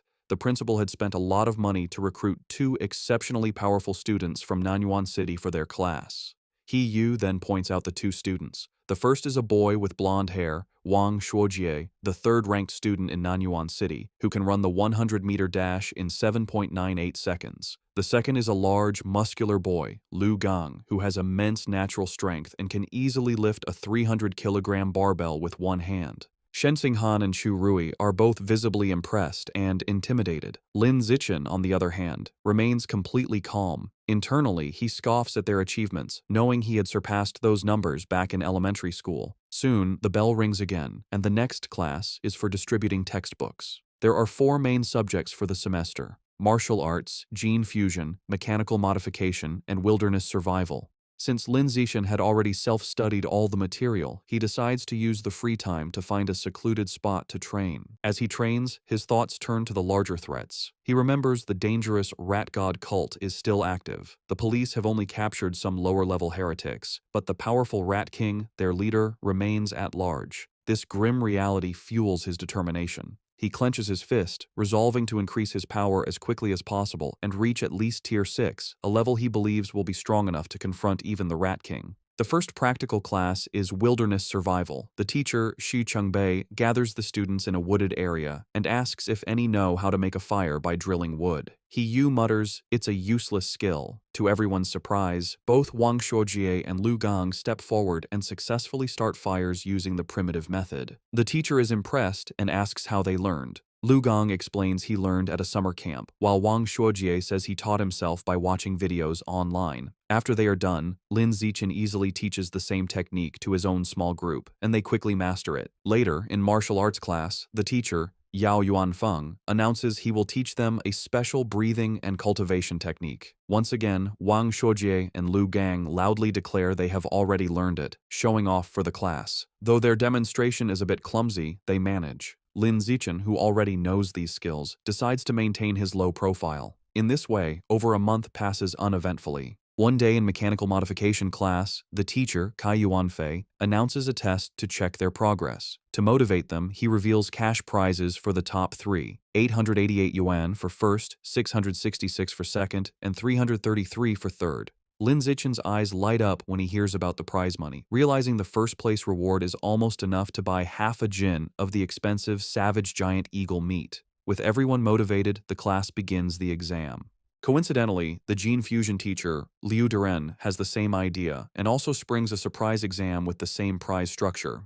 After the 2 difficult exams, the students are drained. He Yu collapses onto his desk, groaning. The other students complain about how difficult the questions were. One girl laments that she was hoping for a 90, but would be lucky to get a passing grade of 60. While everyone else complains, Wang Shuojie and Lu Gang begin to casually brag. Lu Gong asks Wang Shuojie how he did. Wang Shuojie confidently replies that he should score a 95, as he only struggled with the last part of the final question. Lu Gong nonchalantly agrees, stating he is in the same boat and also expects a 95. Listening to their arrogant exchange, He Yu glares at them, clenching his fists in fury and thinking about how badly he wants to punch them. The teacher announces the results of the mechanical augmentation test. He reads the scores, revealing that Guo Yunling received 52 points, while Shen Qinghan passed with 61. Shen Qinghan excitedly tells Lin Zichen she passed, and he congratulates her on her hard work. The teacher continues, announcing, He Yu scored an impressive 88 points. His friends praise him, and he humbly replies he was just lucky, promising to treat them to a meal with his third-place prize of 333 yuan. Next, the teacher confirms Lu Gang and Wang Shuojie both scored 95 just as they predicted, complimenting them for being only one question away from a perfect score. Wang Shuojie confidently claims that with 10 more minutes, he could have solved the final problem, and Lu Gang agrees. Listening to them brag, He Yu is frustrated, but comforts himself with the thought that third place is still his. However, the teacher then reveals a shocking result. Despite the test's difficulty, one student achieved a perfect score, Lin Zichen, with 100 points. Wang Shuojie and Lu Gang are stunned, shouting the result is absurd. The rest of the class erupts in cheers. Even a defeated He Yu joins in. Recognizing Lin Zichen is on another level, Shen Qinghan and Chu Rui celebrate his victory as the glory of Shanghai. Ignoring the praise, Lin Zichen's focus is on the prize. He raises his hand and asks Teacher Kai when the 888 yuan prize for first place will be distributed. The teacher promises to send it later, internally finding Lin Zichen's intense focus on money strange. An hour later, the gene fusion exam results are announced. The teacher, Kai Yuanfei, reads the scores. This time, the non-yuan duo did not perform as well. Lu Gang scored 81 and Wang Shuojie 83. Though still good scores, they are clearly disappointed. In contrast, Shen Qinghan achieves an excellent 78, placing her in the top 5, and she celebrates with Chu Rui. To the shock of his classmates, Lin Zichen once again secures a perfect score, effortlessly winning another prize. This second crushing victory deals a huge blow to the confidence of He Yu, Wang Shuojie, and Lu Gang, who are left demoralized. Unable to accept their defeat, Wang Shuojie and Lu Gang question how anyone could get full marks on such a difficult test, openly suggesting Lin Zichen must have known the answers in advance. The teacher, Kai Yuanfei, immediately shuts down their accusation, stating firmly that it is impossible. He explains that he personally designed every question, and the answers are not available online, making cheating impossible. The two are left speechless. Their classmates are not so kind. He Yu and Chu Rui laugh, mocking Wang Shuojie and Lu Gang for being sore losers. He Yu calls them a disgrace to Nanyuan City, and Chu Rui adds that uncultured, ugly people always cause the most trouble. After lunch, the practical exam for wilderness survival begins. The teacher, Xu Chengbei, explains the rewards are the same, with cash prizes for the top 3. The exam has 3 parts: climbing, swimming, and making fire by friction. Having been beaten in the academic tests, Wang Shuojie tells Lu Gang they must redeem themselves in the practical exams. Lu Gang agrees, and both glare at Lin Zichen, vowing to crush him and wash away their shame. The exam begins with climbing, where speed determines the winner. As expected, Lin Zichen's superior physical abilities allow him to easily dominate. He scales the rock wall with incredible speed, leaving the Nanyuan duo far behind to secure first place. The tree climbing event ends the same. Lin Zichen again takes first, while a defeated Wang Shuojie complains he couldn't even see his shadow. While Lin Zichen excels, he notes his real concern is for Shen Qinghan. As he expected, she struggles with the climbing and finishes last. However, he isn't worried, knowing her true talent is in the water and confident she will regain her confidence during the swimming segment. Next is the fire-starting segment. With his eyes on the prize money, Lin Zichen knows he must continue to crush the Nanyuan duo. He starts the task with intense focus and speed, successfully creating a fire in just 58 seconds. Wang Shuojie and Lu Gang watch in utter disbelief, wondering how he can be so fast at everything, bewildered by his insane hand speed. The final part of the wilderness survival exam was swimming. This time it was Shen Qinghan's turn to shine. Tapping into her natural affinity for water, she swam with incredible speed, easily crushing the Nanyuan duo and delivering another heavy blow to their shattered confidence. Wang Shuojie was left in disbelief, unable to understand how Shen Qinghan could suddenly exhibit such explosive power in the water, concluding he must be hallucinating. After the exam, a defeated Wang Shuojie and Lu Gang were completely silent for a long time. However, their silence only lasted through lunch. In the afternoon, the final exam for martial arts began. The teacher, Yao Yuanfeng, announced it was time to test their progress with a sparring competition. The top 3 would receive prizes, motivating the class. For Wang Shuojie and Lu Gang, this reignited their hope. Filled with determination, they resolved to reclaim their pride. They reasoned this was martial arts class, where physical fitness and combat technique truly mattered. They believed if Lin Zichen was weak in martial arts, his other scores were meaningless. Before sparring, the teacher had everyone do a physical test as a warm-up, measuring their 100-meter sprint, one-hand barbell lift, and vertical jump. Lin Zichen, holding back to avoid being too flashy, still gave an incredible performance. He ran the 100-meter dash in 7.78 seconds and lifted a 330-kilogram barbell with one hand. His vertical jump was 2.18 meters, and he easily took first in all 3 events, making sure to only slightly beat the Nanyuan duo. They were once again left in utter shock. Wang Shuojie couldn't understand how Lin Zichen could be faster, while Lu Gang was baffled by how someone who didn't look muscular could be so strong. Trying to rally, Wang Shuojie reminded Lu Gang that failing the physical test didn't mean they would lose in sparring, as real combat also required technique. They convinced themselves their superior technique gave them a chance. After the test, everyone moved to the dueling area for the sparring matches. Eager to complete his survival of the fittest achievement, Lin Zichen stepped into the ring first. However, after his overwhelming display, no one dared to challenge him.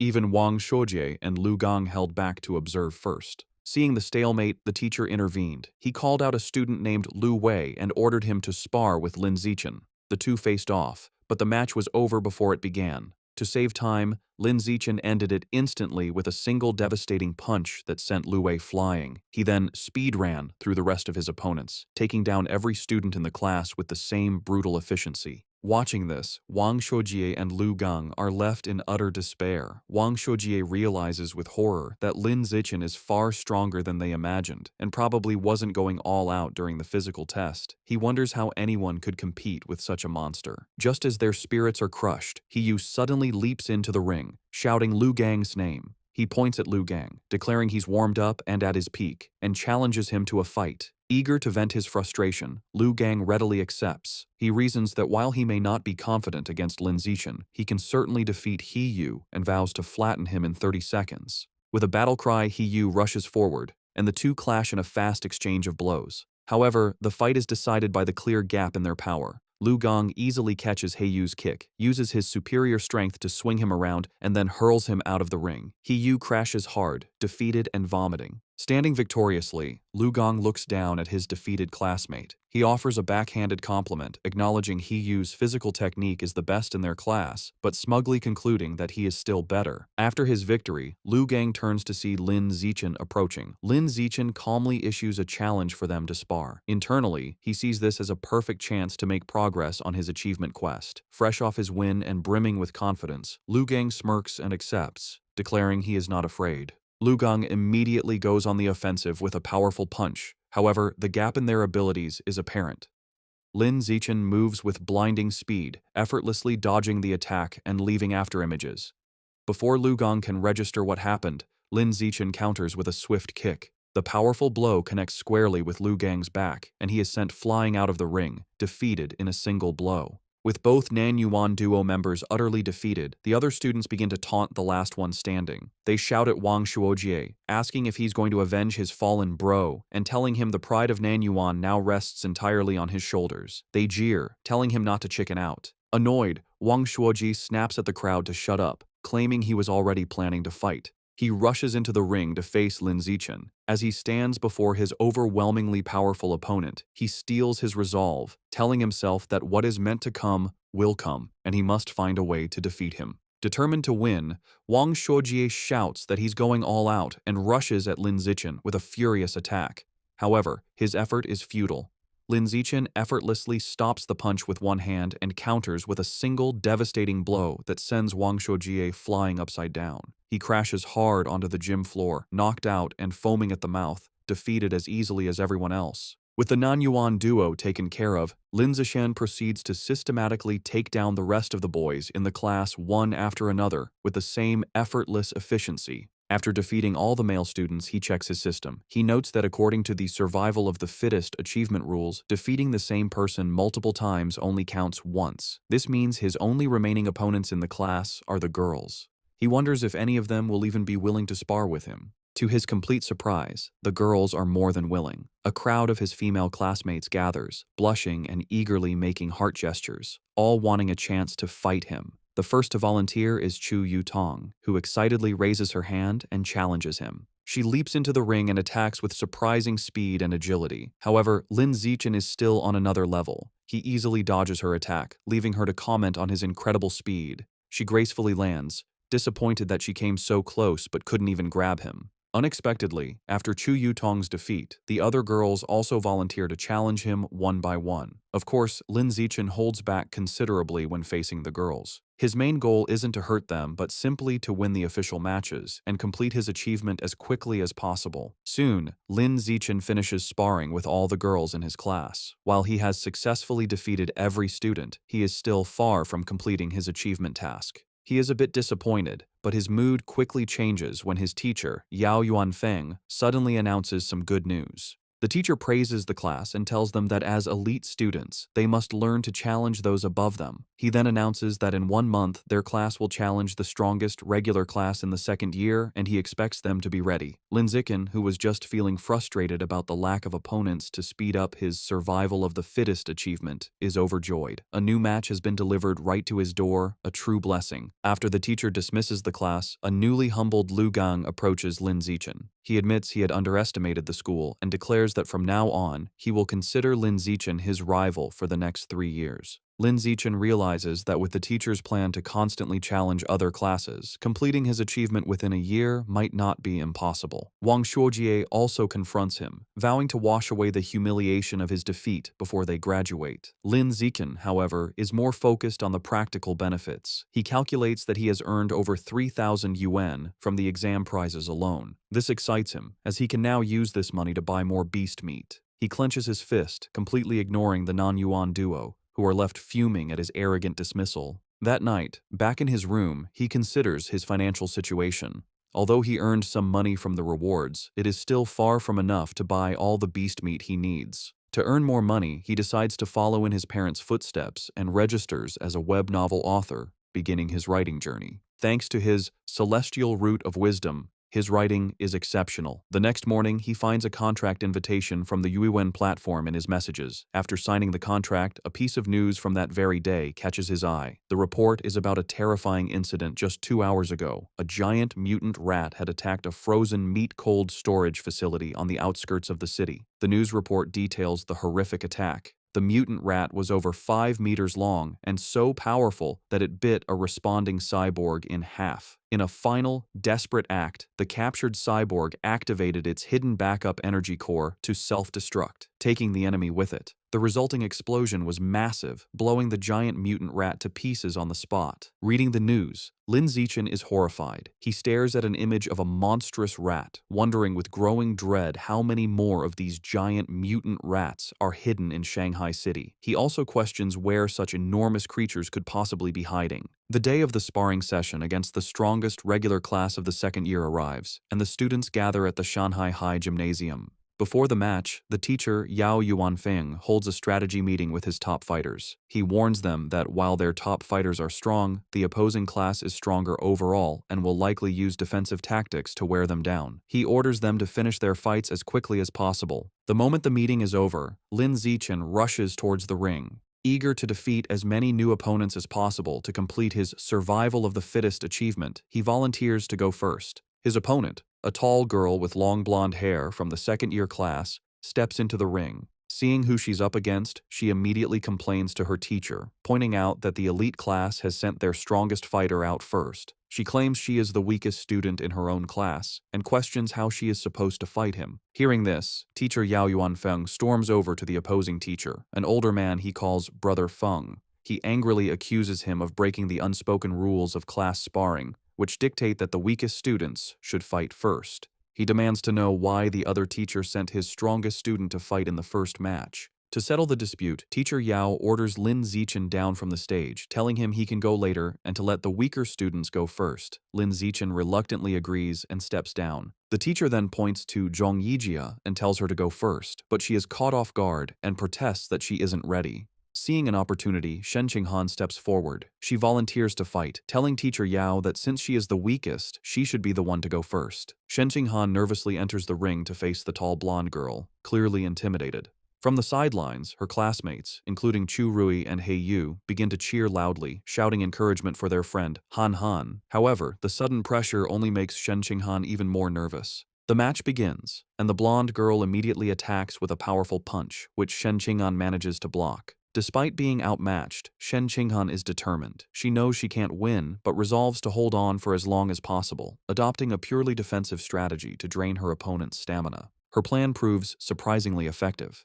3 minutes later, the blonde girl is breathing heavily, surprised by Shen Qinghan's endurance. She realizes that if the fight continues, she will run out of stamina and decides she must finish the match quickly. She rushes forward with a final decisive punch. The blow lands, and Shen Qinghan is knocked to the ground, defeated.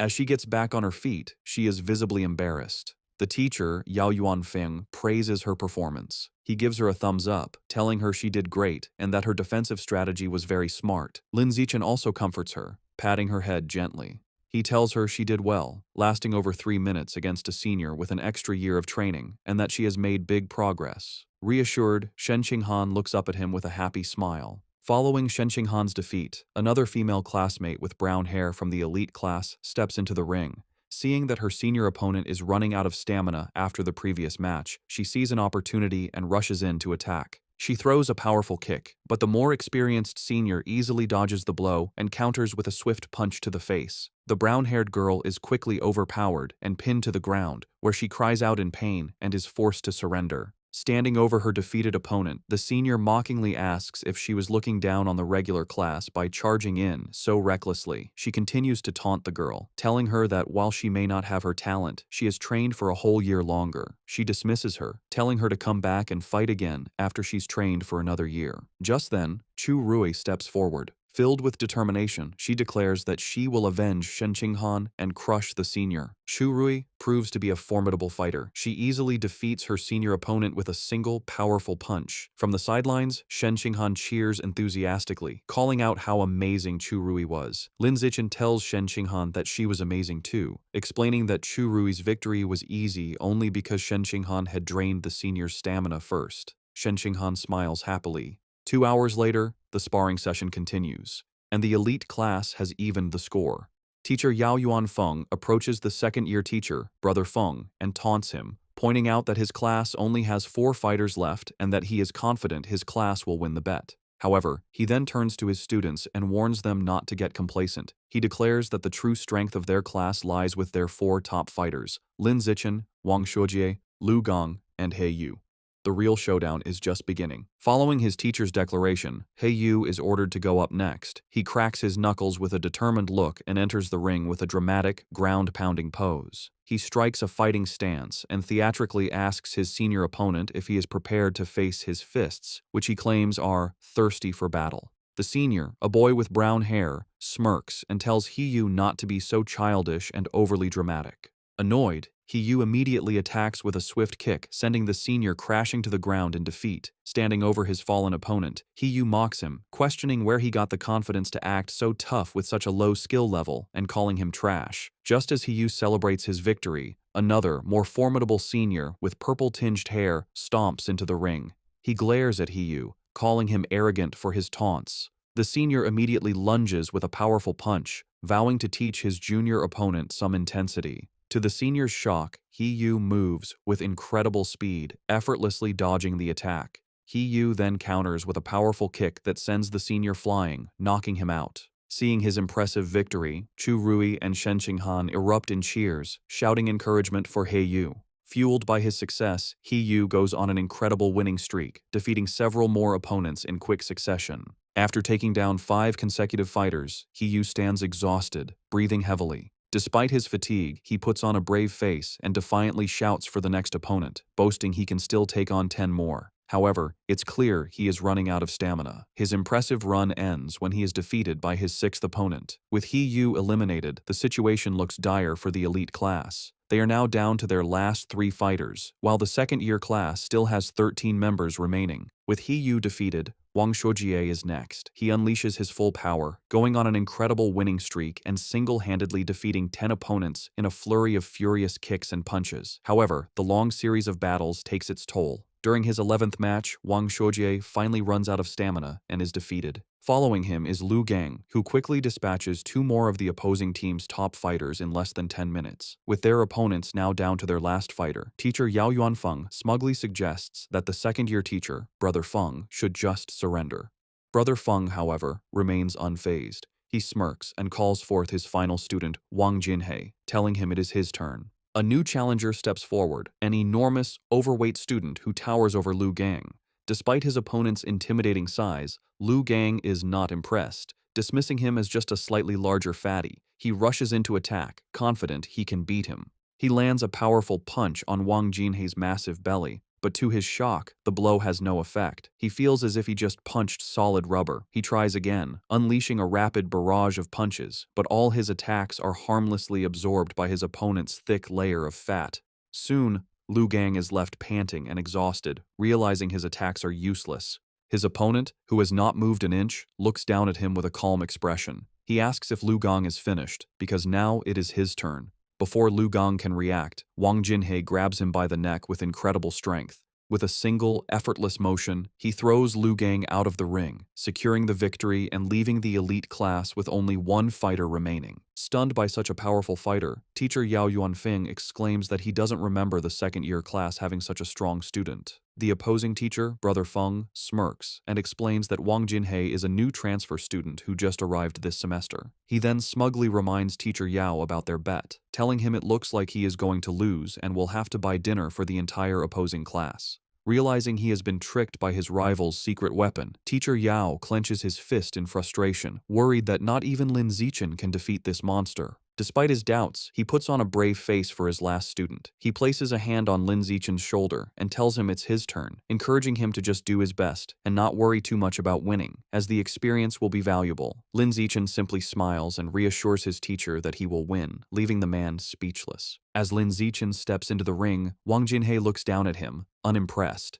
He dismisses his opponent as looking rather weak to be his class's final ace. From the sidelines, Shen Qinghan, Chu Rui, and the other girls from the elite class shout insults at Wang Jinhei, calling him an arrogant fatty and cheering for Lin Zichen to teach the dead pig a lesson. Annoyed by the taunts, Wang Jinhei decides to offer a handicap. He tells Lin Zichen he will stand still and allow him 10 free hits. He explains that he doesn't want Lin Zichen and his little fangirls to complain later that he was just bullying a smaller opponent. Lin Zichen happily accepts the offer. Wang Jinhei tells him to come at him with his full power. Without hesitation, Lin Zichen unleashes a single, devastating punch to his opponent's massive stomach. The force of the blow is so immense that it sends the enormous Wang Jinhei spinning through the air before he crashes hard onto the floor, knocked out cold. Both classes are left in stunned silence, which is quickly broken by a massive, tearful cheer from the elite class as they celebrate Lin Zichen's incredible victory. A few moments later, Wang Jinhei slowly begins to regain consciousness, completely disoriented. He groggily wonders where he is and what just happened, muttering that the outcome was completely illogical and unscientific. After Lin Zichen's victory, the second-year teacher approaches Yao Yuanfeng, the elite class's teacher. He remarks on how powerful Lin Zichen was, comparing his one-punch victory over Wang Jinhei to a former prodigy named Wu Tiancheng. Yao Yuanfeng replies that while Lin Zichen is strong, he isn't at Wu Tiancheng's level yet, explaining that Wu Tiancheng was a monster who terrified the principal as a first year. Overhearing the name, Lin Zichen walks over and asks his teachers who Wu Tiancheng is. Yao Yuanfeng excitedly explains that Wu Tiancheng was a legendary student from a few years ago. As a first year, he single-handedly defeated the entire third-year elite class, shocking the school leaders. The teacher continues by listing Wu Tiancheng's incredible stats as a first year, a 100-meter dash in 6.12 seconds, a 3.96-meter vertical jump, and a 650-kilogram one-handed barbell lift. He asks Lin Zichen if he is impressed. Lin Zichen smiles nervously and admits he is a little impressed. However, he internally thinks Wu Tiancheng's feats were only on par with the strength he possessed during his 6th grade summer vacation. That night, the class celebrates their victory at a restaurant. Teacher Yao Yuanfeng holds up a soda for a toast. He joyfully announces that because Lin Zichen secured their win, the second-year teacher had to honor their bet and pay for everyone's feast. The entire class raises their glasses, cheering for Lin Zichen's performance. During dinner, Lin Zichen is surrounded by his classmates, including He Yu and Chu Rui, now famous in school. They are all eager to know his training secrets and add him on WeChat. Lin Zichen finds this new attention a bit strange. Amidst the chaos, he observes that Shen Qinghan hasn't changed. Worried he won't be able to eat, she quietly puts food on his plate. During the celebration, Shen Qinghan suddenly gets a shocked expression.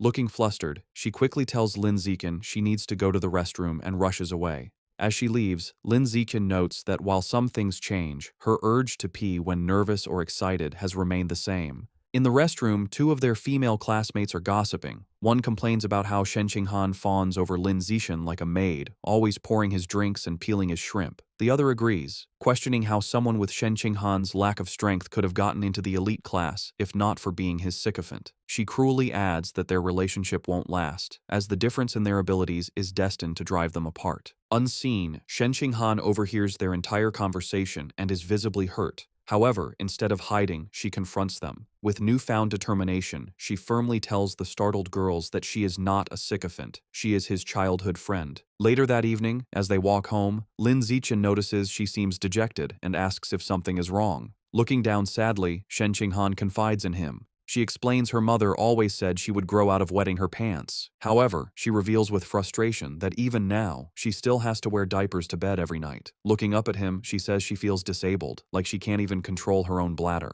Lin Zichen looks at a distraught Shen Qinghan and firmly tells her she is not disabled. He gently places his hands on her shoulders to comfort her, explaining that her inability to control her bladder is actually a superpower that hasn't fully developed yet. Shen Qinghan looks up with wide, hopeful eyes, questioning if it's really a superpower. Lin Zichen confirms it, telling her that her natural talent in the water is a manifestation of this power. Intrigued, Shen Qinghan asks if his own amazing abilities are also because he has a superpower. Lin Zichen confidently replies that yes, just like her, he also has a superpower. Excited by the idea, Shen Qinghan wonders what kind of power she might have. Lin Zichen reassures her it will definitely be a very powerful one. However, their path is blocked. A special team in protective gear is cordoning off a building, and an officer with a megaphone instructs the public to stay back while they exterminate rats. Their attention is drawn to the chaos inside. A man in an apron frantically swings a broom at a swarm of large rats, trying to fend off the exterminators. He screams at the officers to stop, pleading with them not to kill his brothers. His face twists in agony and rage as he continues to scream.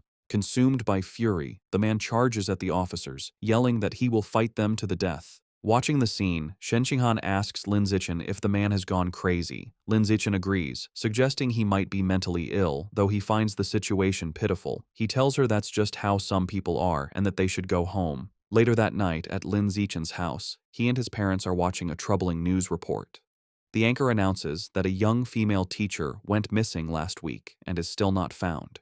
His mother, Zhang Wangshan, expresses her alarm, noting this is the 4th young woman to disappear this month. His father, Lin Yansheng, corrects her, stating it is the 5th. The report continues, showing photos of the missing women, all young and attractive. It issues a public warning for young women to avoid going out alone at night. Worried, Zhang Wangshan tells her son he must not let Shen Qinghan go anywhere by herself. Lin Zichen smiles and promises to look after her. Meanwhile, at a public security office in Shanghai City, the man from the market has been taken into custody. A doctor in a lab coat is speaking with a police officer. The officer asks for the doctor's opinion, wondering if the man is mentally ill. The doctor replies he isn't certain, explaining that he has tried to communicate with the suspect, but the man has remained completely silent. The officer finds this strange, saying the man was screaming non-stop at the market earlier. Suddenly, the officer's eyes widen with a terrifying realization. Both he and the doctor whip their heads around to look at the man, who is now hunched over, surrounded by a dark, menacing aura. Before their horrified eyes, the man begins to transform, mutating into a monstrous, giant, aberrant rat. As the creature grows, the terrified officer screams into his radio, frantically calling for backup and requesting a cyborg team, yelling that the person in the interrogation room is turning into a giant, aberrant beast. The giant, aberrant rat rampages. A police squad opens fire, but the bullets barely slow it down. As the officers retreat, a female officer reports that headquarters confirmed all cyborgs are deployed on other missions. The director adds grimly that support won't arrive for 10 minutes and their ammunition won't last that long. Realizing they can't fight it head-on, the director orders his team to their car. Their new plan is to lure the monster into the suburbs to buy time. The female officer jumps into a police van and starts the engine, while another officer braces himself inside. They speed through the city with the giant rat in hot pursuit, leaping between buildings. The female officer urges them to go faster to give the cyborgs more time. The van races up a mountain road and into a tunnel, but the beast is relentless. It closes the distance with a terrifying roar, its massive tooth-filled maw open. The monster slams into the back of the van, causing it to lose control, flip violently through the air, and crash. Inside the overturned van, the female officer hangs upside down, injured. With a look of despair, she thinks that in the end, they still couldn't make it. Just as the giant aberrant rat roars in triumph over the wrecked van, a massive explosion engulfs it. Help has arrived. A female cyborg with short purple hair and sleek armor. Hovering in the air, she locks on and unleashes a barrage of powerful purple missiles.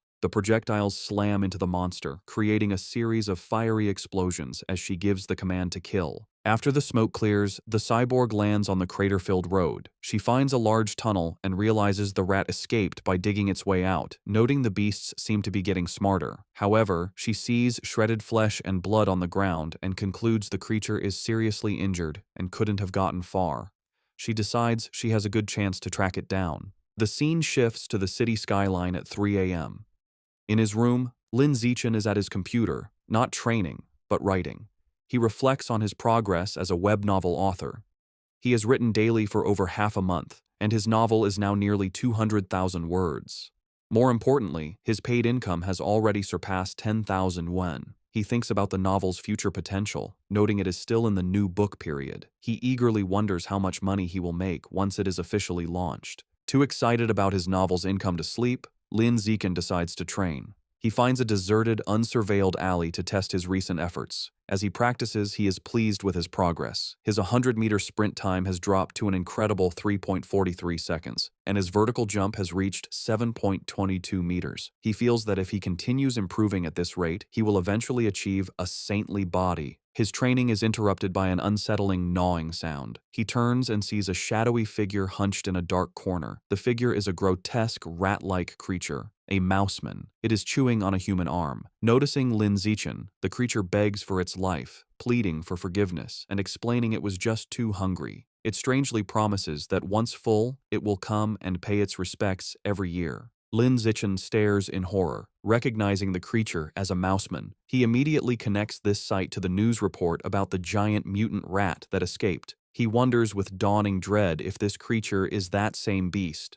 now in a more humanoid, but no less monstrous form. Realizing the extreme danger, Lin Zichen decides he must inform the police. However, as he turns to leave, the mouseman panics, thinking he is its next meal. It stammers that it doesn't have to eat him and can go find others to devour instead. Before Lin Zichen can react, the creature springs into action. It leaps off the alley walls with blinding speed, ricocheting from side to side in a series of lightning-fast jumps. The mouseman lunges at him, screaming it wants to eat human meat as hunger overrides its fear. The attack is so fast that Lin Zichen realizes there is no time to dodge. With no other option, he faces the monster head-on. As the creature closes in, Lin Zichen meets its charge with a single, devastating kick to its jaw. The impact sends the mouseman spinning through the air before it crashes hard to the ground. The beast struggles to its feet, clutching its bleeding chest. It stares at Lin Zichen in disbelief, wondering how a weak-looking student could possess such overwhelming strength. Stunned and injured, the mouseman stares back at Lin Zichen, shocked by his unexpected power.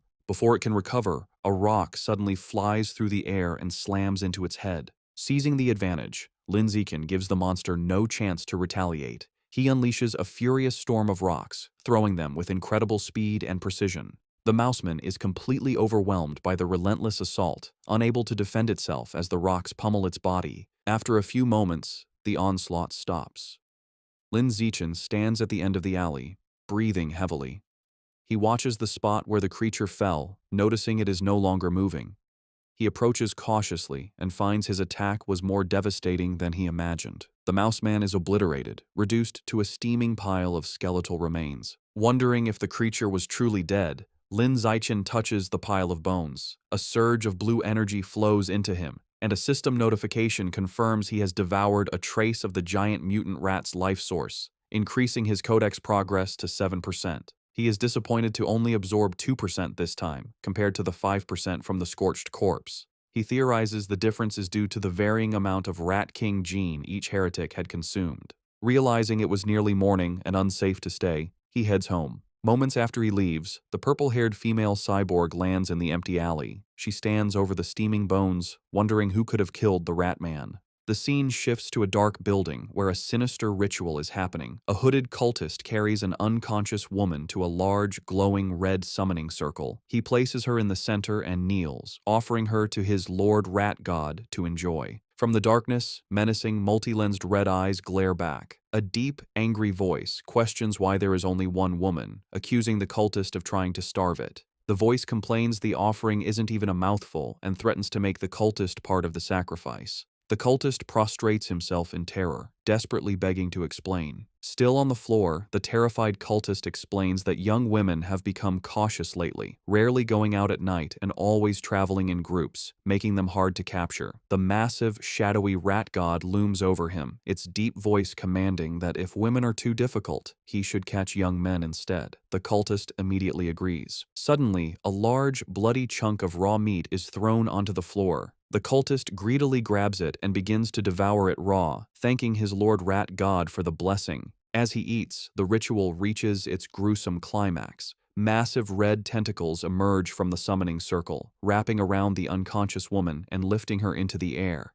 The monstrous, multi-eyed maw of the rat god opens wide and devours her whole. Sounds of chewing and crunching echo through the building. After its meal, the Lord Rat God gives one final, chilling order. It tells the cultist not to capture ordinary people next time, complaining their meat is too bitter. The entity declares it wants to eat nobles who live in luxury, believing their meat will be more tender. To help Shen Qinghan improve her martial arts grades, Lin Zichen holds special training sessions with her at her house. During one session, he acts as her personal coach, correcting her form. He adjusts her arm, stance, and shoulders, explaining how to generate more power and maintain better balance. Once her posture is corrected, he tells her to attack him with her full strength. She lunges at him with a determined punch. Lin Zichen easily catches her fist, praising her for the precise angle and improved power. He also catches her follow-up kick, pointing out a flaw in her form and demonstrating the correct technique by physically moving her leg into the proper position. After the intense session, an exhausted and sweaty Shen Qinghan collapses onto the floor. She catches her breath, telling him that even though she is exhausted, she can feel her martial arts strength has genuinely improved. Still kneeling on the floor, a motivated Shen Qinghan tells Lin Zichen that training 3 times a week isn't enough and asks if they can do it every day. Lin Zichen tells her that isn't necessary, explaining her body couldn't handle a daily high-intensity regimen.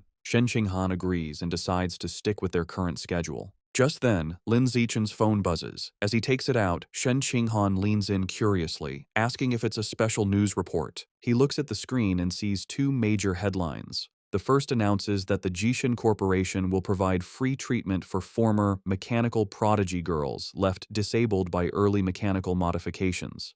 The second, more shocking report reveals a genius from Beijing University has successfully fused with the 1,000-threaded spider beast gene, breaking the record for the youngest person to undergo a dual gene fusion. Lin Zichen's eyes widen as he reads the second story, immediately realizing this genius must be the same prodigy from the capital he has been competing with for years. Most people cannot undergo gene fusion until adulthood, as a younger body can't withstand the backlash from beast genes and risks severe mutation.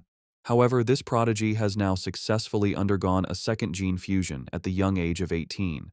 Lin Zichen is left to ponder the prodigy's incredible physical talent and wonder if gene fusion is indeed the best path to power. At his house, Lin Zichen is busy with his new career as a web novel author. Thanks to his incredible writing speed, his novel is an instant hit. The comment section is filled with readers amazed by his output, with one calling him a tentacle monster for posting 50,000 words on the first day. Lin Zichen reflects that with his use in advance and celestial root of wisdom attributes, a month of practice allows him to type at 10,000 words per hour. This efficiency means writing takes only about an hour a day, leaving him plenty of time for training. His father, Lin Yansheng, enters and praises his success. He estimates that if Lin Zichen maintains a stable plot and a 10,000-word daily pace, he could earn around 50,000 yuan in his first month.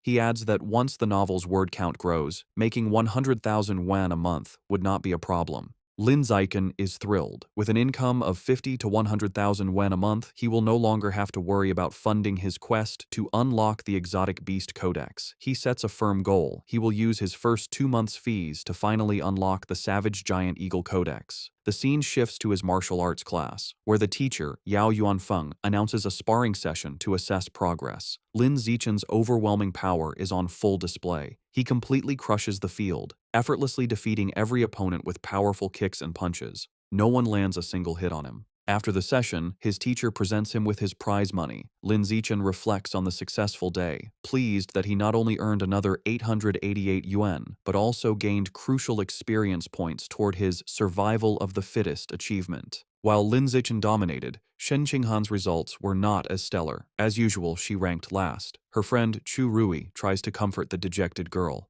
However, her training with Lin Zichen has clearly paid off. She now has the ability to fight back. A flashback shows her previous match against Wen Yuntong, the second worst student in the class, where she was defeated in under 3 seconds. This time, Shen Qinghan held her ground for nearly 3 minutes. More impressively, she actively traded blows, landing several punches and kicks. Her martial arts teacher, Yao Yuanfeng, was very impressed by her progress. He praised her hard work and encouraged her to keep it up. With the sparring session concluded, the teacher gathered the class and made a new announcement. He declared that in 1 month their class would challenge the elite class of the second years, setting an ambitious goal for them to take down every student except for their top 3 fighters. The class roared back in confident agreement. The teacher was pleased with their fighting spirit. A month passes quickly. Lin Zichen's web novel has been a massive success, and he checks his bank account to see a balance of 89,000 yuan. With his new funds, he immediately heads to the supermarket to finally buy the beast meat he needs. He tells the female employee at the counter he would like to purchase some savage giant eagle meat.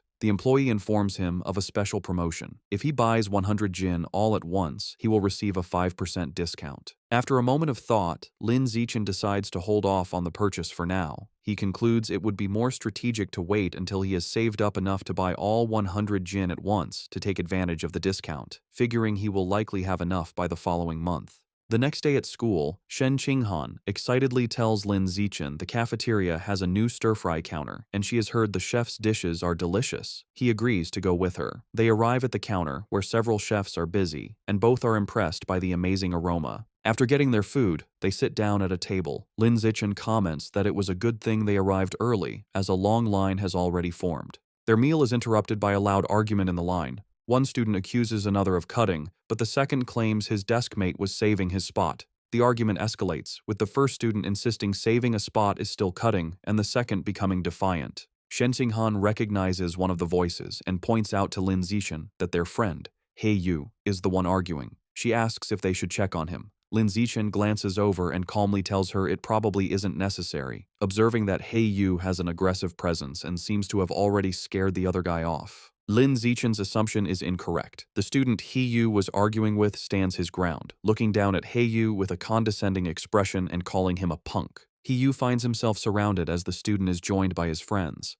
The leader of the group asks He Yu what his deal is. One of the other bullies smugly states they have no deal. They are simply cutting in line. Enraged, He Yu yells at them to get to the back of the line. He is shocked by their audacity and realizes he is outnumbered. Despite this, He Yu tries to hold them back, spreading his arms to block them. He wonders why no one in the crowded cafeteria is stepping in. From their table, Shen Qinghan watches with concern, pointing out to Lin Zichen that their friend He Yu is being bullied. Just as the bullies are about to push past He Yu, a hand clamps down on the leader's shoulder. It is Lin Zichen, his face shadowed and intimidating. He calmly tells the student to please line up properly. The bully turns around and confronts Lin Zikan with a smirk, defiantly asking what he can possibly do about it if he refuses. Instead of escalating the fight physically, Lin Zikan responds with a sly grin. He pulls out his phone and coolly informs the bully that he will report him. The bully leader scoffs at the threat, calling reporting shameful. With Yu smirking beside him, Lin Zichen coolly retorts that he finds cutting in line even more shameful. Unwilling to be reported, the group of bullies gives up and walks away in frustration. The scene shifts to a luxurious villa in a wealthy district of Shanghai City, where the rat god cult is holding a secret meeting.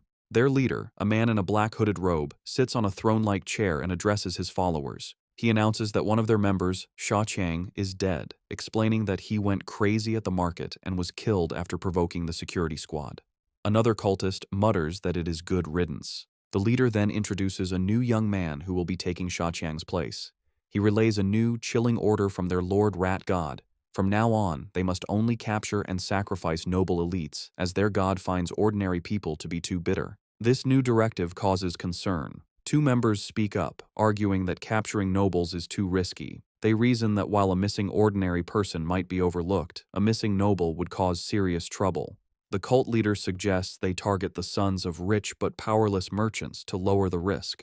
He then turns his attention back to the newcomer. He instructs him that, as he is new, he should not go after nobles yet. Instead, he is to practice by capturing a handsome young man as a sacrifice to one of the rat god's subordinates. The newcomer, his face hidden in the shadows of his hood, confidently accepts the mission, promising he will not just find any handsome man, but will offer the most handsome man in the entire city to the divine child. In the classroom, Yu is still fuming about the cafeteria. He tells Lin Zichen he investigated the students who cut in line and discovered they are from Class 3 of the second year, the same top honors class they are scheduled to challenge. Yu can't believe students from an elite class could be so rude. Leaning against the lockers, Lin Zichen looks at his phone and remarks that good grades don't mean a person has good manners. His expression shifts as a news alert catches his eye. He reads that another wealthy heir has gone missing, the fifth recently. Knowing the kidnappers haven't asked for ransom and remembering the rat god cult's order to capture nobles, Lin Zichen grimly concludes the cult is behind these disappearances.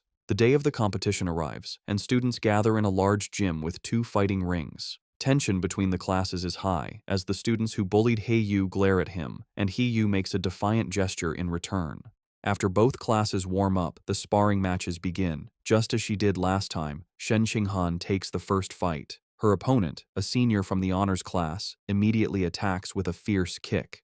Shen Qinghan blocks the strike, but the senior's power is too great. Her defense is broken, and she is knocked to the ground, defeated. The senior is formidable, as other first-year girls, including Chu Rui, are also swiftly defeated one by one without landing a single hit. The first year's losing streak is broken when a muscular, short-haired girl defeats the senior with a powerful kick. However, this victory is short-lived. The next senior, a girl with long red hair, immediately seizes control. She is an overwhelming opponent, defeating 9 first-year students in a row in less than 10 minutes, including 3 boys. The first-year class is now down to its last 4 fighters: Lin Zichen, Wang Xiujie, Lu Gang, and Yu. The situation is bleak, as the second-year honors class has only lost 5 students, all girls. A staggering 36 of their students, none of them boys, have yet to fight. Their teacher, Yao Yuanfeng, clenches his fist, feeling the gap in strength is hopeless. With limited options, Yao Yuanfeng tells Yu it is his turn, asking if he can take out the 6 remaining girls on the opposing team. Yu confidently agrees, declaring it will be easy, particularly motivated by fighting more attractive female seniors. True to his word, Yu handles the matches with ease and successfully knocks all 6 remaining girls out of the ring. With the female fighters defeated, the second-year class's first male student enters the ring with a threatening stomp. He strikes a menacing pose and asks Yu if he is ready to die. Yu retorts that his opponent has no manners. Recognizing the student as a bully from the cafeteria, Yu believes he's a pushover and sees a perfect chance for revenge. Yu's confidence is misplaced as the bully rushes him with surprising speed. Before Yu can react, the senior lands a powerful punch to his stomach. Yu collapses to his knees, stunned. The bully taunts him for being weak and tells him to admit defeat. Enraged, Yu struggles to his feet and throws a punch, but his opponent easily dodges and counters with a swift kick that sends Yu flying out of the ring, defeated. Lying on the ground, Yu realizes with pain that his opponent's strength is far from the lowest among the boys, and curses himself for letting his guard down. Having defeated He Yu, the senior bully turns to Lin Zichen, who is standing by the ring. He mockingly asks if Lin Zichen still wants to medal and challenges him to a fight. Lin Zichen gracefully leaps into the ring, internally noting that he was hoping for this chance. His classmates erupt in cheers, shouting for their brother Chen to crush his opponent and avenge He Yu for his shameful behavior.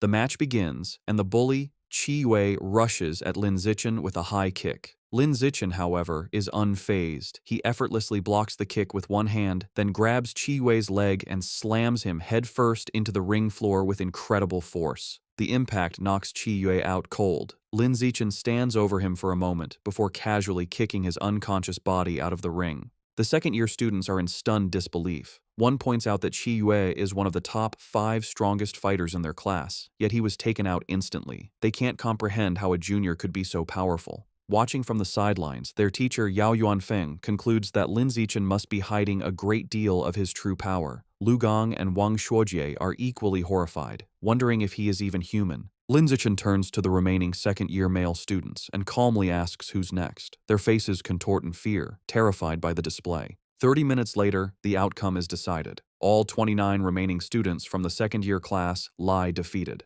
Standing over the last opponent, Lin Zichen wonders about his progress toward his survival of the fittest achievement. A system notification informs him his total count of opponents eliminated is now 119 out of 1,000.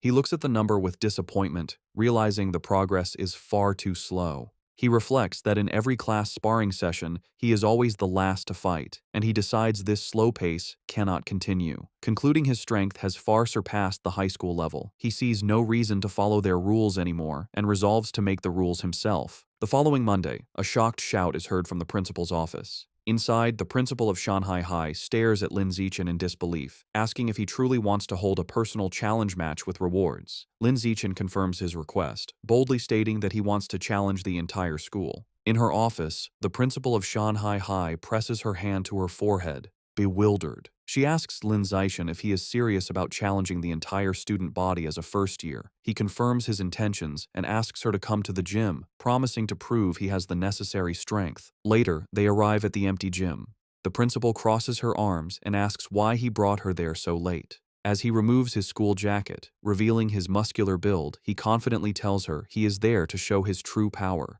The principal, flustered, momentarily misinterprets his intentions and tries to stop him. However, Lin Zichen walks over to a heavy barbell and grips it. To her astonishment, he lifts the massive 700-kilogram barbell into the air with one hand, holding it effortlessly. The principal stands frozen in shock.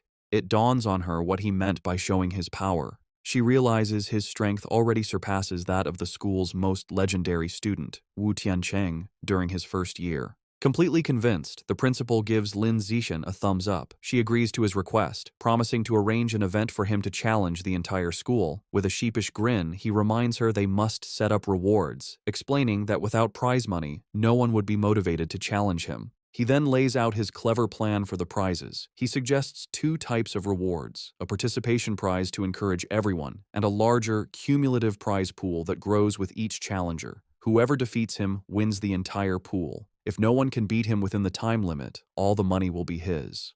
The principal, intrigued, smiles and agrees. Lin Zichen makes one final request: keep his true strength a secret for now, otherwise students might be too intimidated. She playfully pats his shoulder and agrees. Later, in her office, she shows Lin Zichen the finalized plan. He confirms it is perfect, thanking her for her hard work. As they speak, 2 teachers, Yao Yuanfeng and Liu Deren, walk by. They are shocked to see the principal's unusually cheerful demeanor towards Lin Zichen, wondering what is going on. Yao Yuanfeng is bewildered, remarking internally how the principal, usually a stern-faced she-devil, is now smiling so pleasantly, completely misinterpreting the situation. At 2 in the afternoon, the student body gathers in the gym, surrounding 2 large fighting rings where Lin Zichen and the principal stand. The principal takes the microphone and begins the announcement. She introduces Lin Zichen, details his recent victories, and explains the rules and prizes for his personal challenge against the entire school.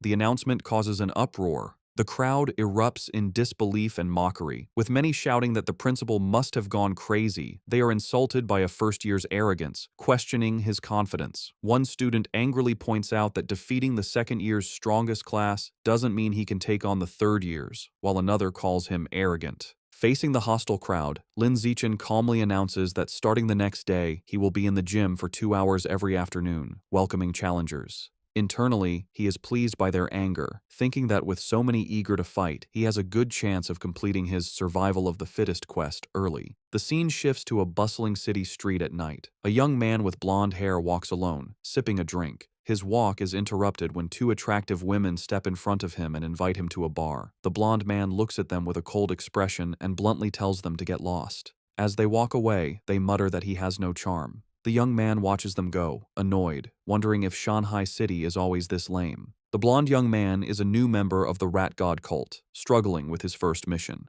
Looking down at the people, he complains that after searching for days, he still hasn't found a single man attractive enough to be a worthy sacrifice. He is consumed by anxiety, picturing his cult leader and worrying how he will be perceived if he fails. He fears failure will lead to being ostracized. He had considered kidnapping a male celebrity, but realized it was impossible, as they are constantly surrounded by bodyguards, and he lacks the power to overcome them. As he walks, the pressure mounts. His deadline is fast approaching, and he is growing desperate. Just as he is lost in thought, Lin Zichen, out for a run in a tank top and shorts, sprints past him.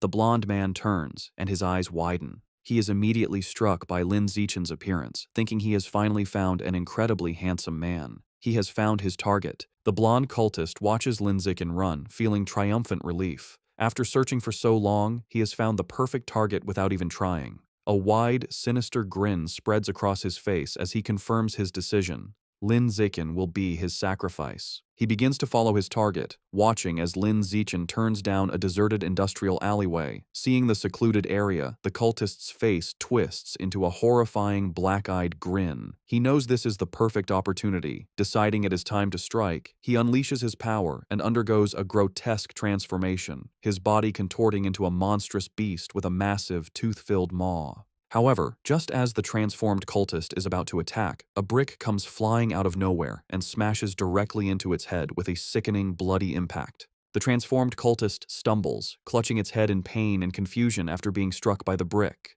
From the shadows, Lin Zichen emerges, holding the brick he just threw. He calmly remarks to himself that he didn't expect to find a rat person while out for a run, seeing it as a fortunate chance to increase the unlock progress for his guidebook.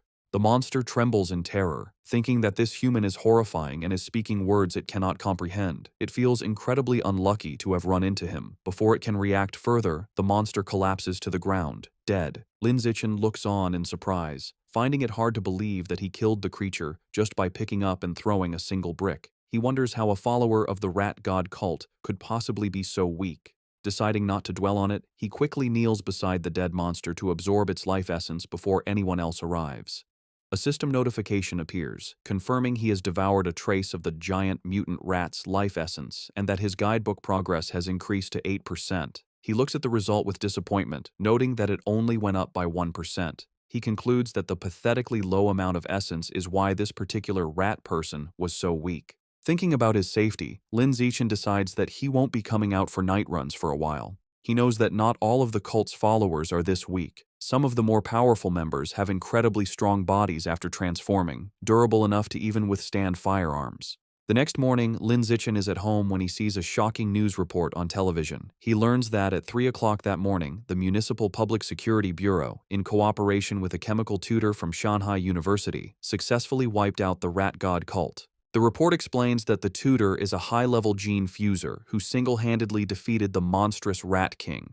The broadcast shows footage of the incredible battle, where the massive, multi-eyed beast unleashes a terrifying barrage of sharp spikes at the winged, red-haired gene fuser. The tutor endures the powerful attack but ultimately emerges victorious. The entire fight lasted only 30 seconds, ending with the colossal Rat King collapsing in defeat as the gene fuser lands, securing a swift and decisive victory. Watching the display, Lin Zichen is left in deep thought, his expression grim. He contemplates the immense power he just witnessed, wondering if this is the true strength of a high-level being and acknowledging how truly formidable it is. In a modern, well-lit room, two men in tactical gear are having a conversation. A blue-haired man, sipping from a cup, asks his companion, a man with spiky orange hair named Tiancheng, if he has been able to contact their teacher yet. Tiancheng confirms that their teacher is still out of contact. He adds that the entire group of powerful individuals who went to suppress a riot at a place called Source Site 36 remain missing. The blue-haired man then asks about the current situation at the site. Tiancheng replies that it is relatively stable, explaining that if it weren't, he wouldn't have been free to come and clean up the little shrimp that escaped during the initial chaos. The blue-haired man seems to question his dismissive term. The blue-haired man reflects on the immense power of the Rat King, a monster that the entire Public Security Bureau was helpless against. He then internally acknowledges that in the face of a genius high-level being like Tiancheng, the monstrous Rat King was indeed just a little shrimp. Changing the subject, the blue-haired man playfully puts his arm around Tiancheng's shoulders, suggesting that since he is already there, he should visit their old school to give a lecture. Tiancheng resists, stating that he isn't an idle person and has a real job to do. The blue-haired man playfully insists, telling him that providing some ideological guidance to their cute junior students is also a form of work. Deep within a dark cavern under the light of the full moon, it is revealed that the Rat King survived its battle with Wu Tiancheng. The creature explains its recent actions, stating that at first, it only ate beggars, then it moved on to eating young people. Now, it kneels in submission, admitting that it eventually developed a taste for the pampered elite. The Rat King is not alone. It prostrates itself before a new, far more terrifying monster. A colossal, green-skinned being with glowing red eyes and immense power. This new monster scolds the Rat King, angrily telling it that it went to great trouble to bring the Rat King there to have its clan dig tunnels. Instead, the Rat King went around eating people and caused a huge commotion that drew unwanted attention. The giant monster glares down and menacingly asks the Rat King if it believes it deserves to die for its failure. Terrified, the Rat King begs its master for another chance. The giant monster considers the plea and agrees that it can give the Rat King another chance, but it clarifies that there will be a price to pay. Without another word, the monster's clawed hand strikes the Rat King, and a spray of blood fills the air. Deep in the cavern, the giant green monster continues punishing the Rat King. Having ripped out one of its eyes, the monster holds the bloody orb and remarks that while the sewer rat's eyes smell foul, they taste delicious. The monster then grabs the cowering Rat King, acknowledging its cleverness for hiding and sending a subordinate to pose as the Rat King to be defeated by the authorities. This reveals the creature Wu Tiancheng fought was merely a decoy. However, the monster delivers a final, chilling warning. If the Rat King fails to dig tunnels as commanded, it will still die. Meanwhile, back at Shanghai High, the day of Lin Zichen's personal challenge has arrived. As he walks toward the gym, he is the subject of intense gossip. Students point him out as the arrogant first year who dared to challenge the entire school, with many eager to watch. Lin Zichen, however, is focused on his phone, where he is looking at a wanted notice for the 9 fugitive members of the Rat God cult, noting the 500,000 yuan reward for their capture. He thinks of them as a walking fortune, but his practical nature takes over, and he reminds himself that if he ever encounters one, his first priority is to stay safe before thinking about the bounty. He arrives at the gym to find it packed with students surrounding the fighting rings, just as he had hoped. Looking at the sea of potential opponents, he knows the large turnout is not just due to his challenge, but also because of the final part of his plan, the participation prize. To motivate the crowd, Shen Qinghan stands on the sidelines with a megaphone, announcing that every participant will receive a lottery ticket for a chance to win generous prizes. The announcement works perfectly, and the male students erupt in excitement. They shout about the amazing prizes, including the latest game consoles and smartphones, though one boy is more interested in the possibility of touching Shen Qinghan's hand during the lottery. This same boy eagerly reaches forward to be the first volunteer. However, before he can finish speaking, a female student leaps over him, stepping on his head as she declares she will go first. This opens the floodgates, and a massive, chaotic crowd of female students rushes forward, trampling the boys as they all clamor for a chance to fight Lin Zichen. Soon, the fighting ring is filled with a large group of girls who have surrounded Lin Zichen, eagerly declaring they want to challenge him. The challenge, however, quickly becomes his female classmates fawning over him. One girl touches his arm, excitedly exclaiming how strong he feels, while another caresses his face, admiring how handsome he is. Completely surrounded, Lin Zixin thinks the situation has taken a strange turn. He feels reluctant to fight girls but steels his resolve. Knowing that to complete his achievement, he has no other choice, he begins to concentrate his power. With a series of gentle but firm pushes, he sends the girls flying out of the ring one by one. Finally, he unleashes a wave of energy that repels them all at once, apologizing as they are cleared from the ring. After the chaos has settled, Lin Zixin checks his system. A notification shows his progress for the survival of the fittest achievement has now reached 309 out of 1,000.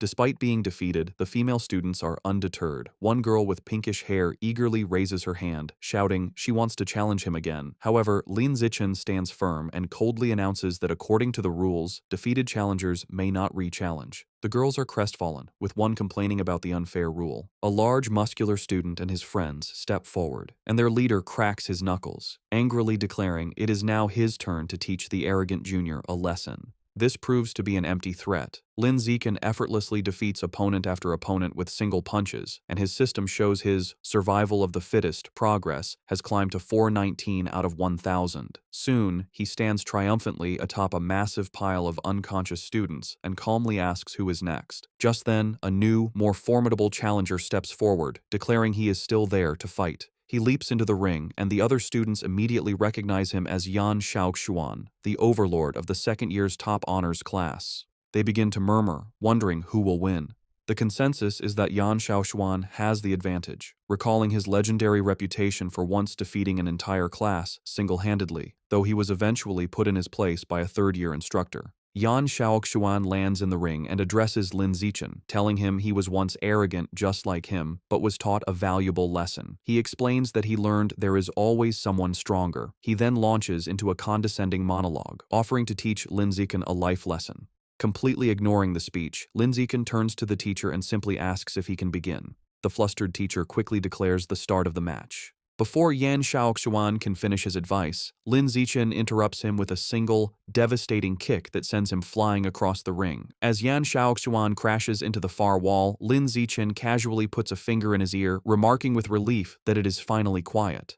The students are left in stunned silence. They shout in disbelief, questioning how their school's formidable overlord could have been defeated so instantly, and wondering just how powerful Lin Zixin truly is. The stunned silence is broken by slow, deliberate clapping. A new challenger, a muscular student with spiky red hair, makes his way through the crowd. The students immediately recognize him as Chen Wuxing, the #1 student in the entire school, and they erupt in excitement, assuming the real show is about to begin. Lin Zixin watches the newcomer approach, thinking this is a classic case of beating the young one brings out the old one. Chen Wuxing lands in the ring with a confident smirk, remarking that he never expected Yan Xiaoxuan to lose to a junior.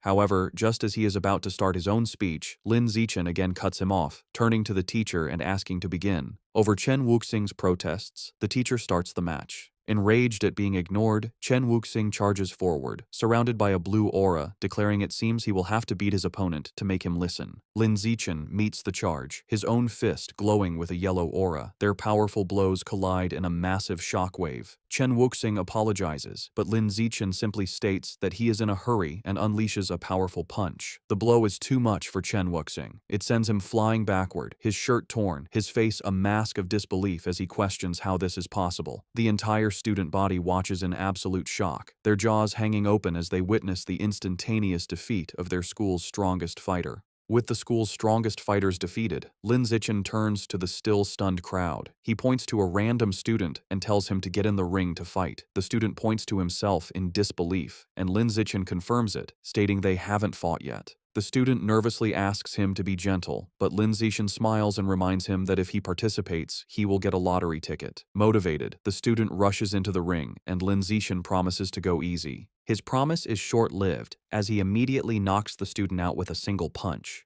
A system notification confirms that his achievement progress for survival of the fittest has increased by 1. Seeing this, the rest of the student body realizes there is no shame in losing to someone so overwhelmingly powerful, and they still have a chance to win the lottery prizes. Renewed enthusiasm sweeps through the crowd as they all surge forward, motivated by the prospect of winning a new smartphone.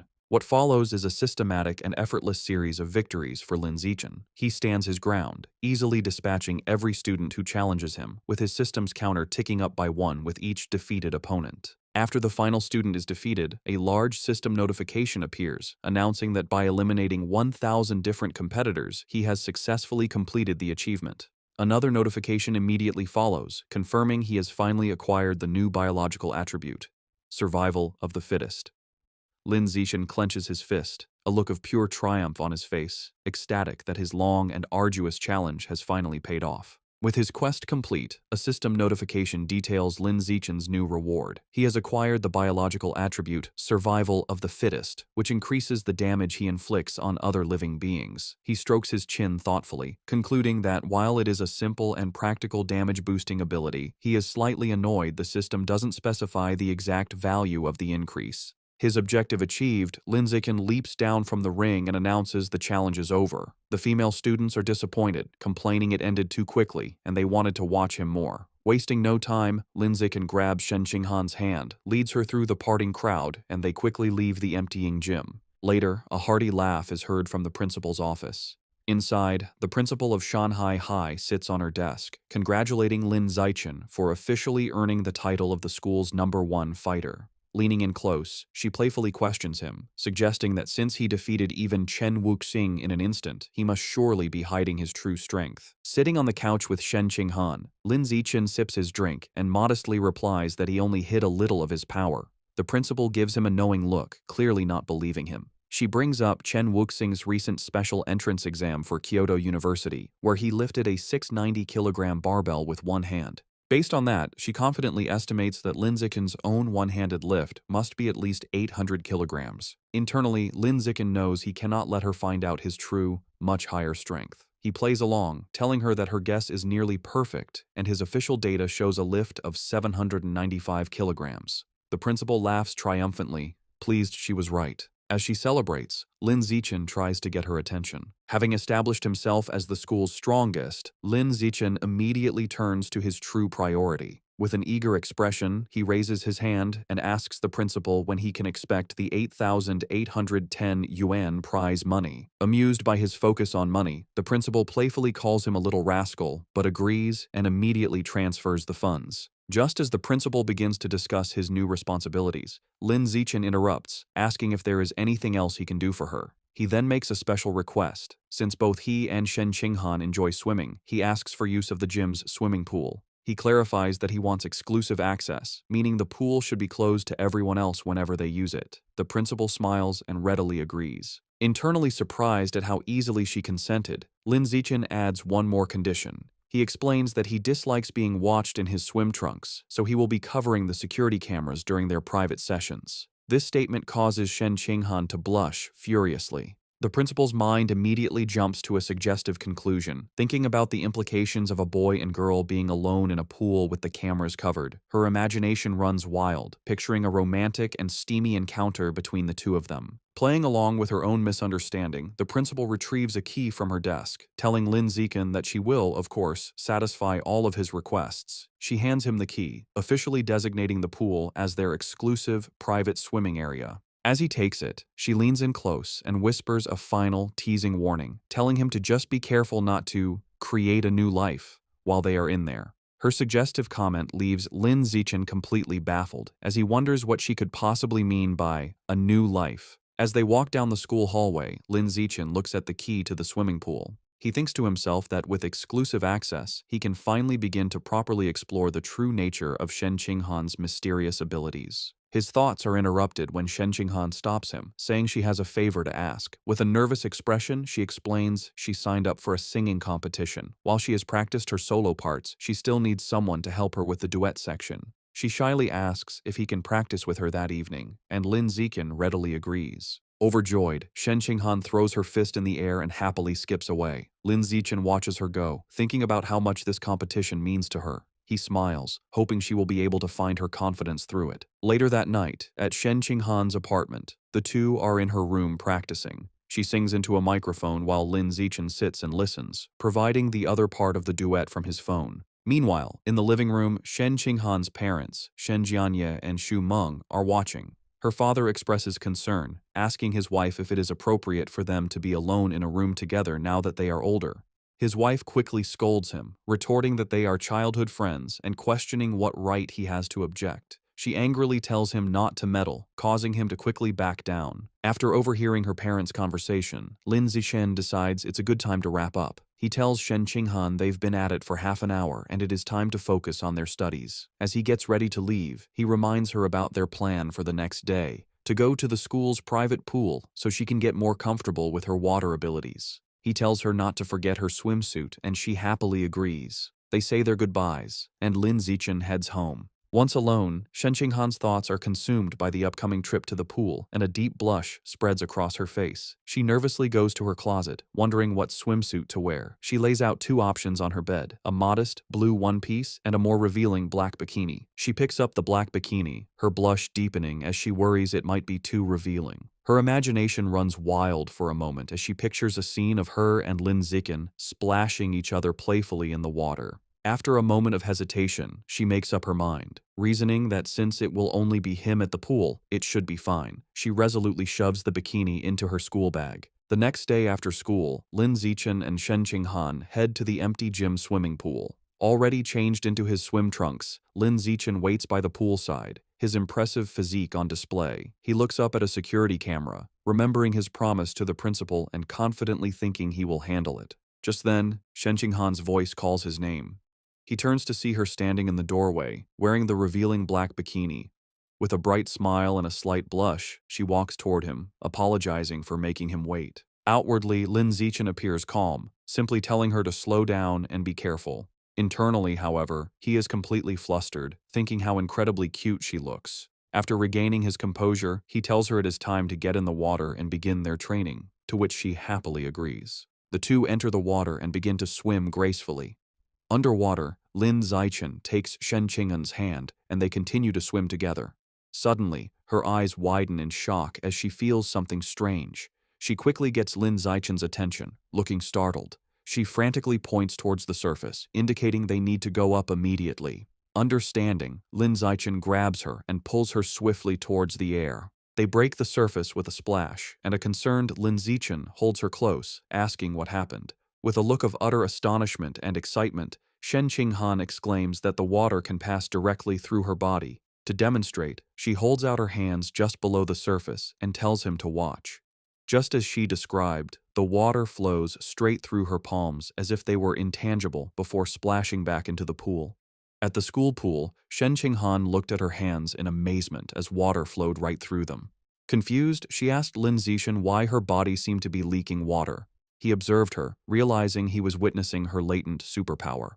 He seriously asked to see her hand to examine it. Upon touching her palm, he noted that aside from the strange ability, there seemed to be nothing abnormal. To investigate further, he suggested they get out of the pool so he could check the rest of her body. A noticeably blushing and nervous Shen Qinghan shyly agreed. Shortly after, Shen Qinghan was lying on a lounger by the pool, covered in water from Lin Zixin's tests. As he poured water over her, she asked how much longer the examination would take. After checking her 3 times, Lin Zixin thoughtfully concluded there were no other abnormalities. Helping her sit up, he told her that, for now, it seemed only her hands had this ability, and she nodded in understanding. Sitting on the edge of the pool, Shen Qinghan asked if her lifelong problem of bedwetting could be related to this power, speculating that perhaps another part of her body also let water pass through.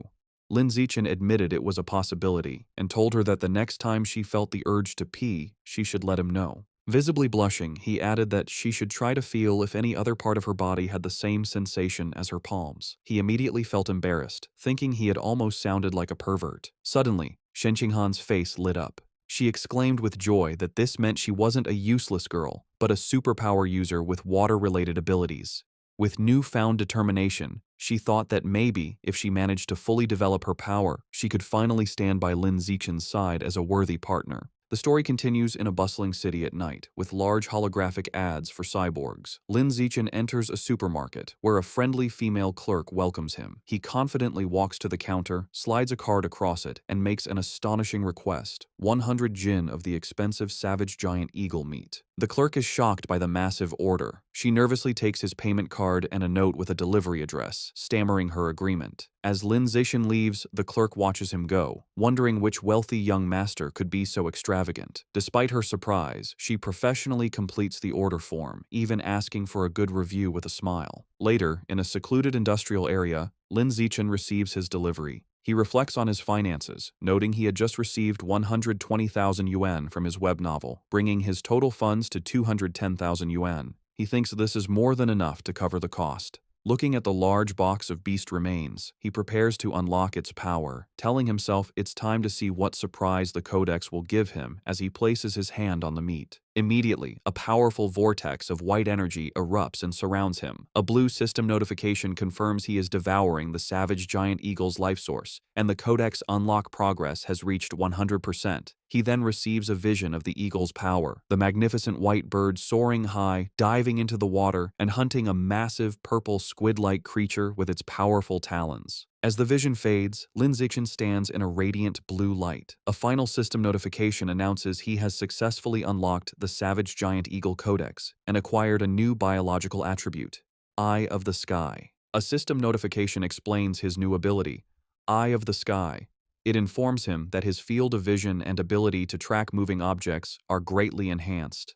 As the power activates, his eyes glow with a brilliant golden light, the pupils becoming intricate and eagle-like. Putting his new skill to the test, Lin Zichen's perspective expands dramatically, giving him a panoramic bird's-eye view of the city. The power is incredibly precise, allowing him to zoom in on a single man in a crowd and even read the text on his phone from an immense distance. He marvels at how powerful an eagle's vision truly is. Afterward, Lin Zichen returns home. He is surprised to find his parents, Lin Yansheng and Zhang Wangxin, watching a grim news report about a high-level gene fuser who mutated in public, resulting in hundreds of casualties. The footage shows a horrific winged monster holding a truck above a scene of destruction. The broadcast then cuts to a heated debate. A man argues that gene fusion is a flawed path, claiming humans should be able to unlock their own latent potential and evolve. This is immediately challenged by another man who calls the idea a fantasy, angrily questioning how they could fight aberrant beasts without gene fusers, pointing out that traditional martial artists can't even stop bullets.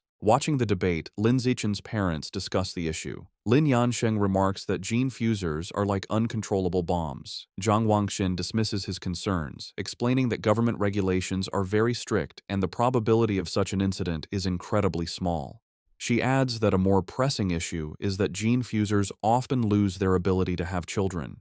Lin Yansheng agrees, suggesting it's best to save their genetic material or have a child before the fusion process. As they were talking, Zhang Wangxin suddenly noticed her son had returned. She became flustered, realizing they had been having a conversation not meant for his ears, and greeted him with an embarrassed blush. Seeing their awkwardness, Lin Zichen suggested they all have dinner. While the family ate, Lin Zichen announced that his school would hold a campus singing competition the next day, and Shen Qinghan had signed up. His parents were thrilled. Lin Yansheng declared the entire family had to go cheer her on, and Zhang Wangxin enthusiastically agreed, adding that Shen Qinghan was like a daughter to her. Lin Zichen calmly agreed. The night of the competition was a massive event with a large, brightly lit stage and an energetic crowd. True to their word, Lin Yansheng and Zhang Wangxin were in the audience, cheering wildly for Shen Qinghan with supportive headbands and a large, glowing sign. Before the show, in an empty classroom, Lin Zichen was helping Shen Qinghan prepare. He gently applied makeup to her face. When she opened her eyes, she noticed he was staring intently at her. Blushing, she shyly asked why he was looking at her like that. Lin Zichen simply smiled and told her she looked beautiful. His sincere compliment made Shen Qinghan, dressed in an elegant black gown, blush even more deeply. Their intimate moment was interrupted by their friend, Chu Rui, who peeked in. She teasingly asked if they were finished with their affectionate display. A flustered Shen Qinghan frantically explained she had only asked for his help because of his excellent makeup skills. Chu Rui playfully dismissed her excuses, teasing them for acting like an old married couple. Lin Zichen is holding multiple makeup brushes, reinforcing his makeup master reputation. Xu Rui explained she only came to remind them they were on stage after the next two performers. With a final wave, she left. After she was gone, Lin Zichen told Shen Qinghan he would walk with her to prepare. However, Shen Qinghan remained seated, looking extremely nervous and trembling. With a deeply flustered expression, she shyly tugged on his jacket, struggling for words. A moment later, she blurted out that she had lost control of her bladder again, revealing her nervousness had triggered her unusual condition, leaving a wet stain running down her elegant dress and onto the floor. Overwhelmed with despair, Shen Qinghan cries hysterically. She tells Lin Zichen their performance is about to start and worries she has ruined everything. She fears everyone will hate her if they find out she wet her pants. Lin Zixin calmly approaches her, holds her face, and tells her to stop crying or her makeup will be ruined. As they stand alone in the empty classroom, an idea strikes him. His gaze falls on the large white curtains. Wasting no time, he grabs scissors and rips a curtain from the wall. He spreads it on a table and skillfully begins cutting the fabric. Shen Qinghan watches in amazement, her tears stopping. In a moment, he transforms the curtain into an elegant, multi-layered white dress. Moved by his ingenuity, she whispers his name. Lin Zixin presents his creation and tells her to hurry to the bathroom to change. Blushing, Shen Qinghan says that's not necessary and asks him to turn around so she can change right there. Lin Zixin is visibly flustered by her request, a deep blush spreading across his face. Despite his embarrassment, he agrees and turns his back so she can have some privacy.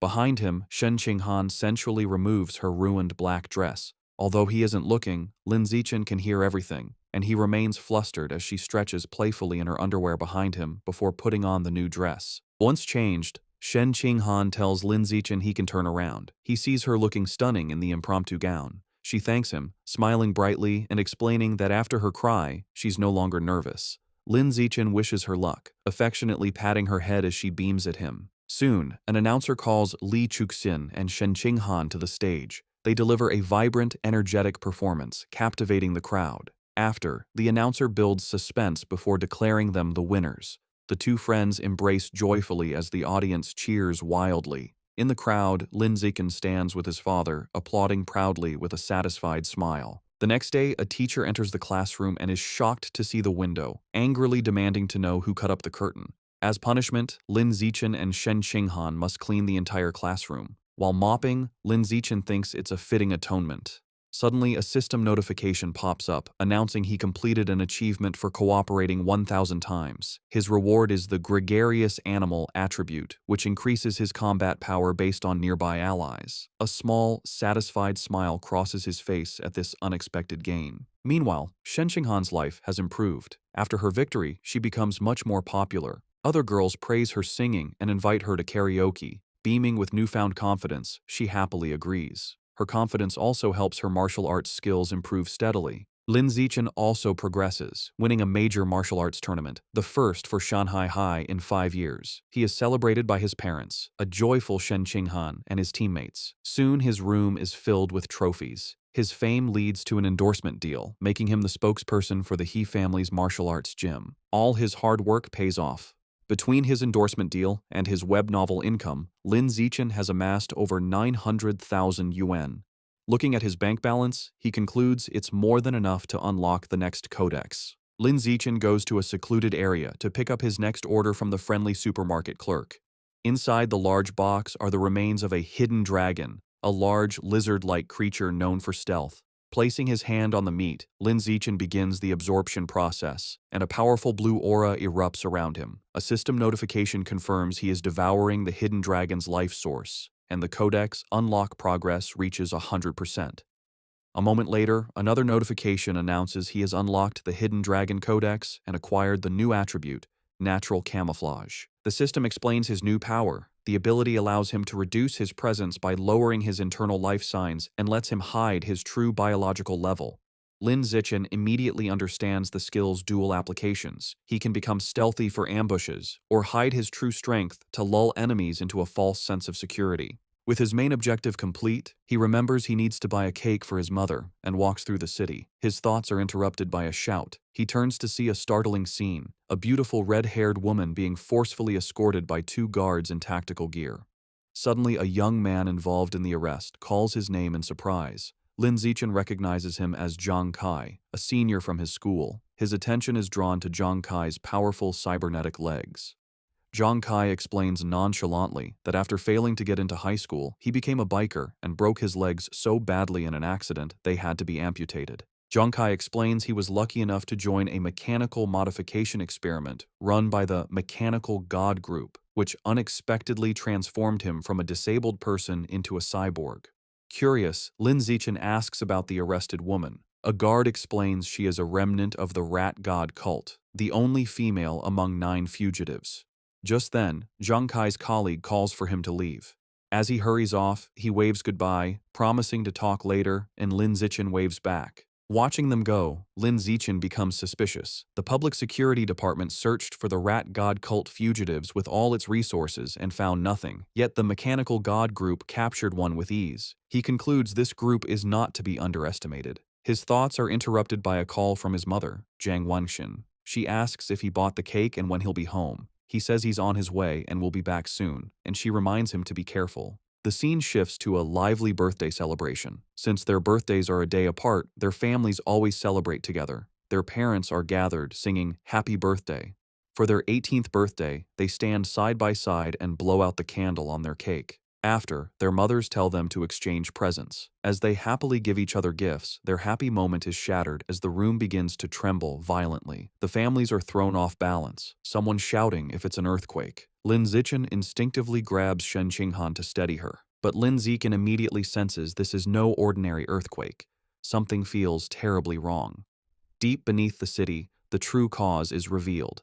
A massive cavern teeming with an endless swarm of rats, their red eyes glowing as they surge upwards. The next morning, a TV news report dismisses the previous night's event. An anchor explains that Shanghai City is not on a tectonic plate boundary, so a major earthquake is unlikely, and advises citizens not to panic. At breakfast, Lin Zichen finishes his meal and tells his parents he is leaving for school. His father tells him to be careful. Outside, Shen Qinghan is waiting and cheerfully asks to walk to school together, to which he agrees.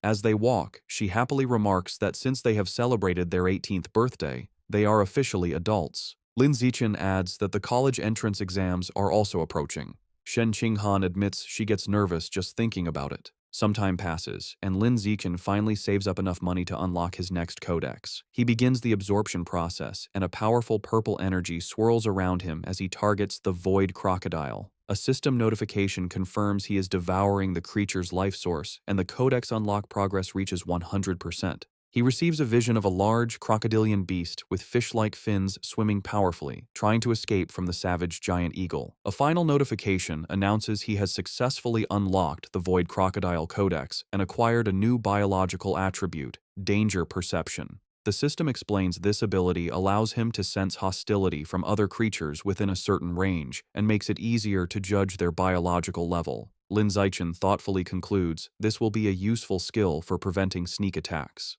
To test his new power, he goes to a busy shopping mall. As he walks through the crowd, he uses his danger perception and can now see the power levels of everyone. He observes most people are ordinary Tier 1 or Tier 2, confirming the vast majority are normal people. While browsing the supermarket, he decides on his next target for the codex. He sees packages of life and death toad meat, which he speculates could grant a self-healing ability. However, his enthusiasm fades when he sees the price, a staggering 100,000 yuan per jin. He realizes his monthly income from his web novel isn't enough to afford it. With a determined look, he concludes he must find a way to increase his income after the exams. The story moves to the Nanjiang Provincial Education Department, inside the minister's office. A striking woman with light purple hair and antler-like horns, Mo Dongji, the vice principal of Shanghai University and Minister of Education for Nanjiang Province, sits listening to a report. A male subordinate is finishing a presentation on the educational situation across the province. Mo Dongji calmly sips her drink and thanks him. She then asks about the status of Origin Site number 36. Her assistant replies the situation has finally stabilized, expressing great relief. He explains that if it hadn't, the entire province would have been doomed. With nothing else to discuss, Mo Dongji tells him he can go. After he leaves, Mo Dongji is alone with her thoughts. She muses to herself that it has been many years since she last accepted a disciple. She walks to the large window, which looks out onto a beautiful tropical beach, and stares at her own reflection. The martial arts college entrance exam is an intense, 9-day ordeal. The first day consists of a written exam in the morning and a physical fitness assessment in the afternoon. From the 2nd to the 8th day, students are sent into a forest for a week-long practical combat and survival test. The final 9th day is dedicated to an aptitude test for gene fusion and mechanical modification. The story picks up on June 7th, the first day of the exam. Lin Zichen and Shen Qinghan walk together, but she is clearly on edge. She nervously tugs on his sleeve, confessing how tense she is, her primary fear being that she might lose control of her bladder again. Lin Zichen looks at her with a warm smile. He pulls her into a comforting hug, telling her not to be nervous. Holding her close, he reminds her that her theoretical knowledge is solid and she has already taken precautions by wearing a diaper, so she just needs to do her best. His closeness makes her blush. Flustered but comforted, she promises she will do her best and tells him he needs to do his best as well. He agrees. During the written exam, Lin Zixin sits with a confident expression, easily filling out the test paper. He finishes long before time is up. With nothing else to do, he rests his head on his hand and brainstorms new plot ideas for his web novel. After the exam, he notices Shen Qinghan walking with her head down, looking upset. He worries she might not have done well. He approaches to comfort her, putting a hand on her shoulder and reminding her they only need to pass the written portion. However, Shen Qinghan quickly tells him she did very well and doesn't need his comfort. Confused, Lin Zixin asks why she looks so unwell. Blushing furiously, Shen Qinghan quietly confesses she had an accident and wet her pants again. She quickly tells him to wait while she runs to the restroom. Lin Zixin reminds her to be quick, as the physical fitness assessment is about to begin. Later, during the weightlifting portion, Lin Zixin demonstrates his overwhelming power. An announcer declares his final score as he effortlessly lifts a massive 950 kilograms barbell with one hand, leaving the other students speechless. His classmates erupt in shouts of disbelief, recalling his other incredible results: a 5.12-second 100-meter dash and a 4.91-meter vertical jump. After completing her own tests, a tired Shen Qinghan, in her gym clothes, approaches Lin Zixin. He asks how she did. With a weary but proud smile, she reports her impressive scores: a 9.32-second 100-meter dash, a 1.62-meter vertical jump, and a 125-kilogram lift. She adds with a small sigh that her results are still nothing compared to his. Lin Zixin praises her, telling her that with scores like that, she is a top-tier female student. He gives her an affectionate pat on the head, and she looks up at him with a happy expression. Sometime after, their classmate He Yu runs up, excitedly announcing their written exam scores are available. He tells them he heard Wang Shuojie and Lu Gang scored in the high 80s, and he himself got an 80. As he asks about their scores, a nervous Shen Qinghan checks her phone. Her face lights up with joy as she exclaims she got an 82. He Yu is stunned. They both turn to Lin Zixin. He calmly holds up his phone, showing a perfect score of 100. Shen Qinghan cheers for him, while a dumbfounded He Yu mutters that Lin Zixin is as freakishly talented as ever. Later, as they walk home, Shen Qinghan expresses her nervousness about the next phase, the week-long practical test in the forest. Lin Zixin takes her hand and reassures her, telling her not to worry because he will stay by her side and protect her. Comforted, she agrees to stick close to him. Meanwhile, in a private room, two mysterious figures discuss the exam. One man in a formal suit and a sinister plague doctor mask hands a small wooden box to a younger man. The masked man instructs his subordinate to make good use of his position as a safety officer. The young man takes the box. Inside are 10 dark, seed-like objects, which the masked man calls demon seeds, that will aid him in his mission. The masked man promises that if the young man succeeds, he will be recommended to become a full member of their organization. The young man seems more interested in a different reward, stating he would prefer a rare, different fruit. The masked man scoffs, calling him short-sighted. He explains a single fruit could only help him evolve to a mid-tier rank, whereas joining their organization opens the door to evolving into a truly advanced being. After a moment, the young man is convinced, agreeing that becoming an official member is the more valuable prize.